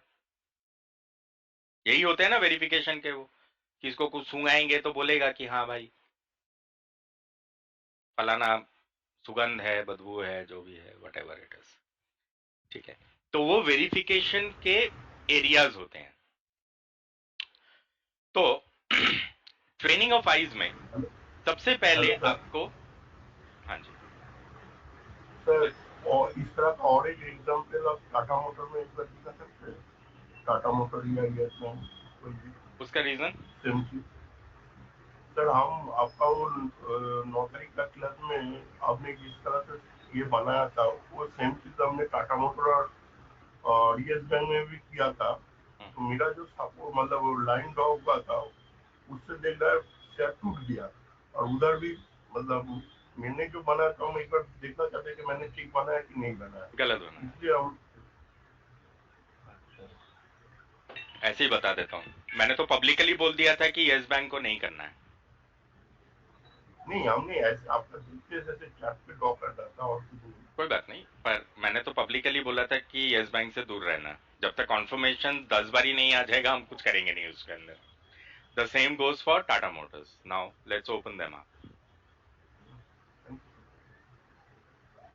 सर एक मिनट। हाँ जी कहिए। हाँ, ये सिग्निफिकेंट लेवल्स जो है वो क्वार्टरली भी बनेंगे और वीकली भी बनेंगे। हर टाइम फ्रेम में बनेंगे। हाँ ठीक है, ओके सर। अभी टाटा मोटर्स देखिए, इट्स अ वेरी इंपॉर्टेंट तिमाही का डेटा है ना ये वाला। यहाँ से लेके यहाँ पे लो बना है, यहाँ पे इसका रिजल्ट निकला था एक्चुअली इस वाली जगह में, और तिमाही यहाँ पे खत्म हुई थी इस वाली जगह पे, ठीक है, इस वाले कैंडल पे। तो यदि हम देखें यहाँ तो दिस लेवल, और यहाँ पे एक बार वेरीफाई कर लेते हैं। देखिए ये लेवल ऊंचा है, ये वाला लेवल ऊंचा है। ये high is 198.30, this high is 198.35, correct. तो इसका मतलब क्या हुआ है, यहाँ पे जो ट्रैजेक्टरी बनी वो ये वाली बनी। एम आई राइट और रॉन्ग? इस वाली जगह से लेके ये वाला जो जगह दिख रहा है ये वाली बनी। हाँ ना, मे बी, ठीक है। इस ट्रैजेक्टरी के बीच में जो सबसे इंपॉर्टेंट एरिया अपने को दिख रहा है वो 26 तारीख का दिख रहा है, right, 26th, which is this one।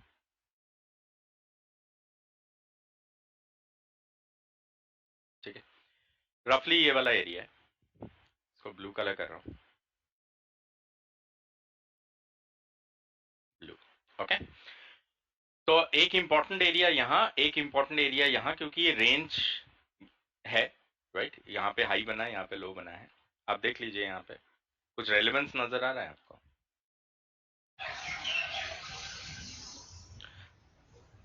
Sir आप थोड़ा दिख रहा है सॉरी क्या बोल रहे हैं, मेरे को समझ में नहीं आ रहा। मतलब ये लाइन है, दोबारा ऊपर एक प्रोजेक्ट कैंडल बनाया, उसके बाद दोबारा नीचे आ गया। हाँ, मतलब ये जो तिमाही बनी, ये जो क्वार्टर बना, वो क्वार्टर का ट्रैजेक्टरी लाइन ये इतना ही है ना। इस क्वार्टर का trajectory line is this much only. उसके बाद ये ऊपर गया ना यहाँ से, राइट। अब जब यहाँ पे गया, इधर कहीं पे रिजल्ट निकला ना इसका, इस वाली जगह पे निकला एक्चुअली, राइट। तो 30th ऑफ जून को जो क्लोजिंग हुई वो, ये सब पढ़ेंगे अभी आप, ये देखिए 30th ऑफ जून को जो क्लोजिंग हुई वो यहाँ पे हुई है।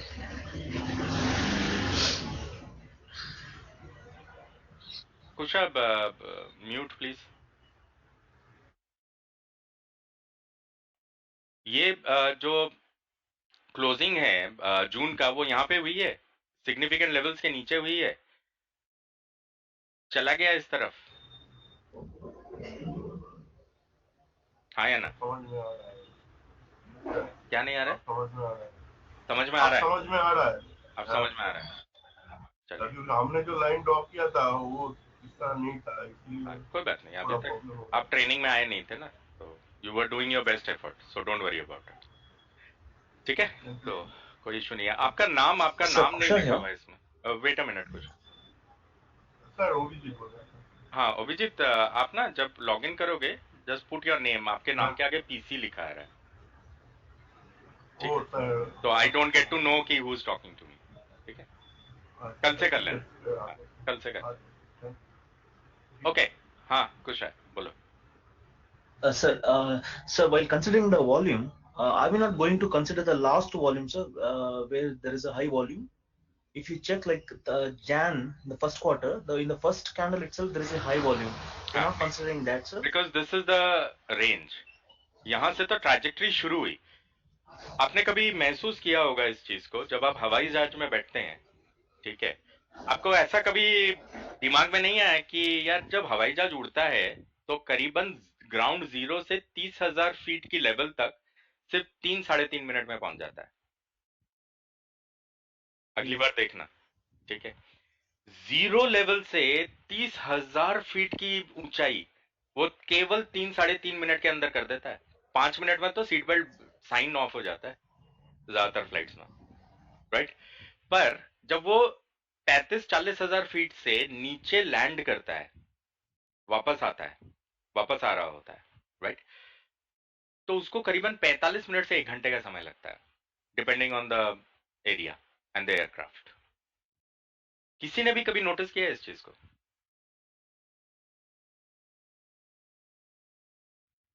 Yes, sir, I have noticed that. You have noticed it, right? बड़ा अजीब सा नहीं है? उड़ते हुए में 3-3.5 मिनट लगता है, उतरते हुए में 1 घंटा 45 मिनट लग जाता है। Very strange, right. वो इसलिए होता है कि जब ट्रैजेक्टरी का फॉर्मेशन होता है, राइट, तो ट्रैजेक्टरी फॉर्मेशन में फ्यूल जलेगा, सबसे ज्यादा प्रेशर लगेगा वहां पे, तो बहुत तेजी के साथ फ्यूल को जलाया जाता है, जिसकी वजह से ये बहुत इंक्रीज्ड वेलोसिटी के साथ एटमॉस्फेयर को छोड़ करके ऊपर जाने की कोशिश करता है, because it has to float in the air. But when it is coming down, there is no provision that they will burn the fuel and will land, क्योंकि क्रैश हो जाएगा plane. So they will have to float like a feather and come down. Feather की तरह float होते होते नीचे उतरना पड़ेगा। तभी जब एल्टीट्यूड लूज करता है प्लेन, तो धीरे धीरे करके आपके बॉडी को भी लगने लगता है कि यार प्लेन गिर रहा है नीचे। आपके बॉडी को महसूस होता है ये कि ऐसा लग रहा है कि प्लेन नीचे धड़ धड़ धड़ धड़ गिर रहा है। वो एक्चुअली फ्लोट कर रहा है। It is floating like a feather. जैसे फेदर भाऊ बोलते थे हम छोटे बच्चे जब थे, तो उसको आप ऊपर से छोड़िए, वो बड़ा स्मूथली फ्लोट करते हुए धीरे धीरे धीरे धीरे करके जमीन पे आके गिर जाता था। वही प्लेन के साथ होता है। इसलिए जब भी आपको ट्रैजेक्टरी एंड्स पे ऐसा दिखे इस टाइप का वॉल्यूम, तो आप समझ जाइए कि इसने खूब सारा फ्यूल वो किया है और इसका स्पीड रेंज को ब्रेक करने के बाद बहुत ज्यादा होगा। ये वाला एरिया देख रहे हो, it was a tradable range,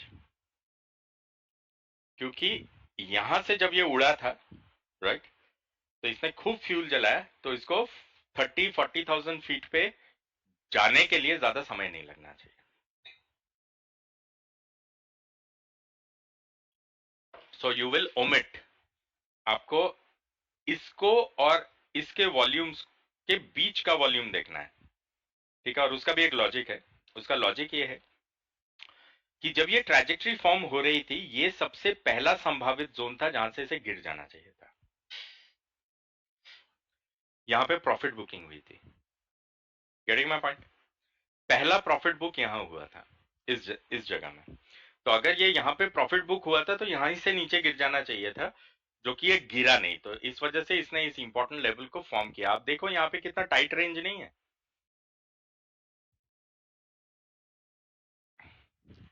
ये रेंज कितना टाइट है, देख रहे हो? इसी एरिया में यहाँ पे इसका रिजल्ट निकला था इस जगह पे, and this range is very tight. Yes no may be?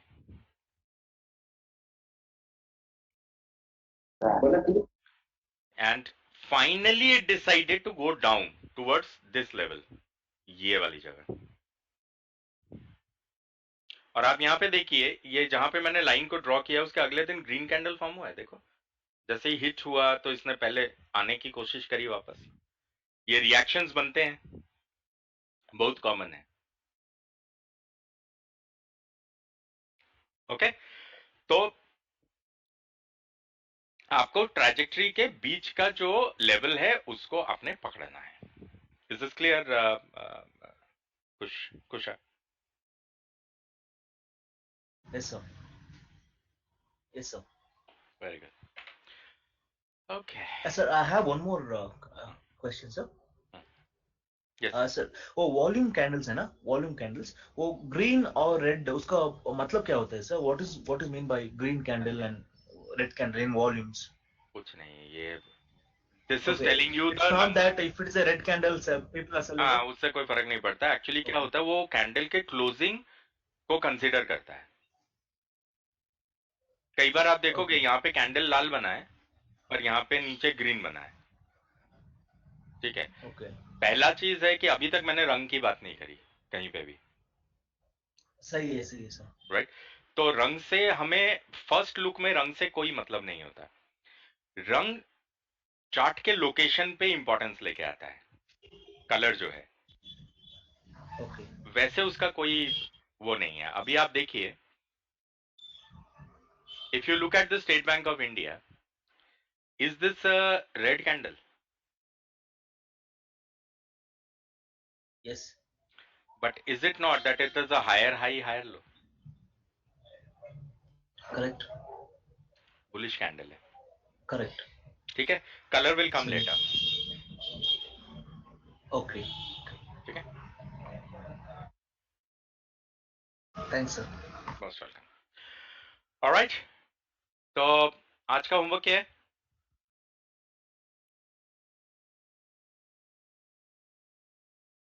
आपका वेटेज सर को मार्किंग करना है। करेक्ट। तो आप लोग वहां पे जाएंगे, वेबसाइट में जाएंगे, एक एक करके फैक्ट शीट्स को देखेंगे, फैक्ट शीट्स को ओपन करेंगे और उसको मार्किंग करने की कोशिश करेंगे, ठीक है? तो अभी जितना मेहनत कर लोगे आप लोगों को उतना ज्यादा क्लैरिटी हो जाएगा, आपके दिमाग में, आपके खून में ये स्टॉक्स के नाम घुल जाएंगे, ठीक है? इस वजह से ये सब होमवर्क्स आपको दिए जा रहे हैं, ठीक है? So please complete it and you know where to send it. So that's all for today. कल से हम थोड़ा सा और ट्रेनिंग ऑफ आइज में घुसेंगे।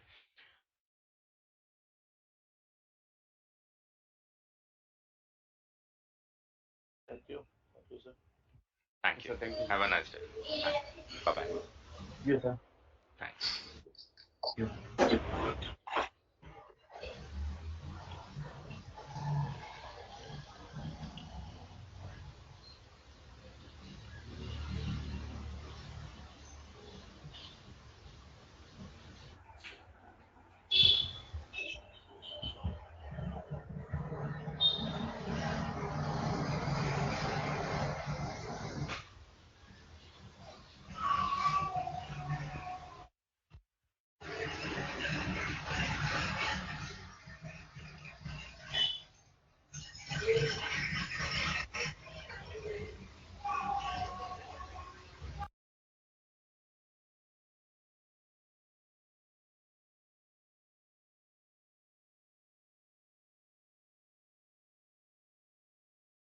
जब रिजल्ट आया आपको लगता है कि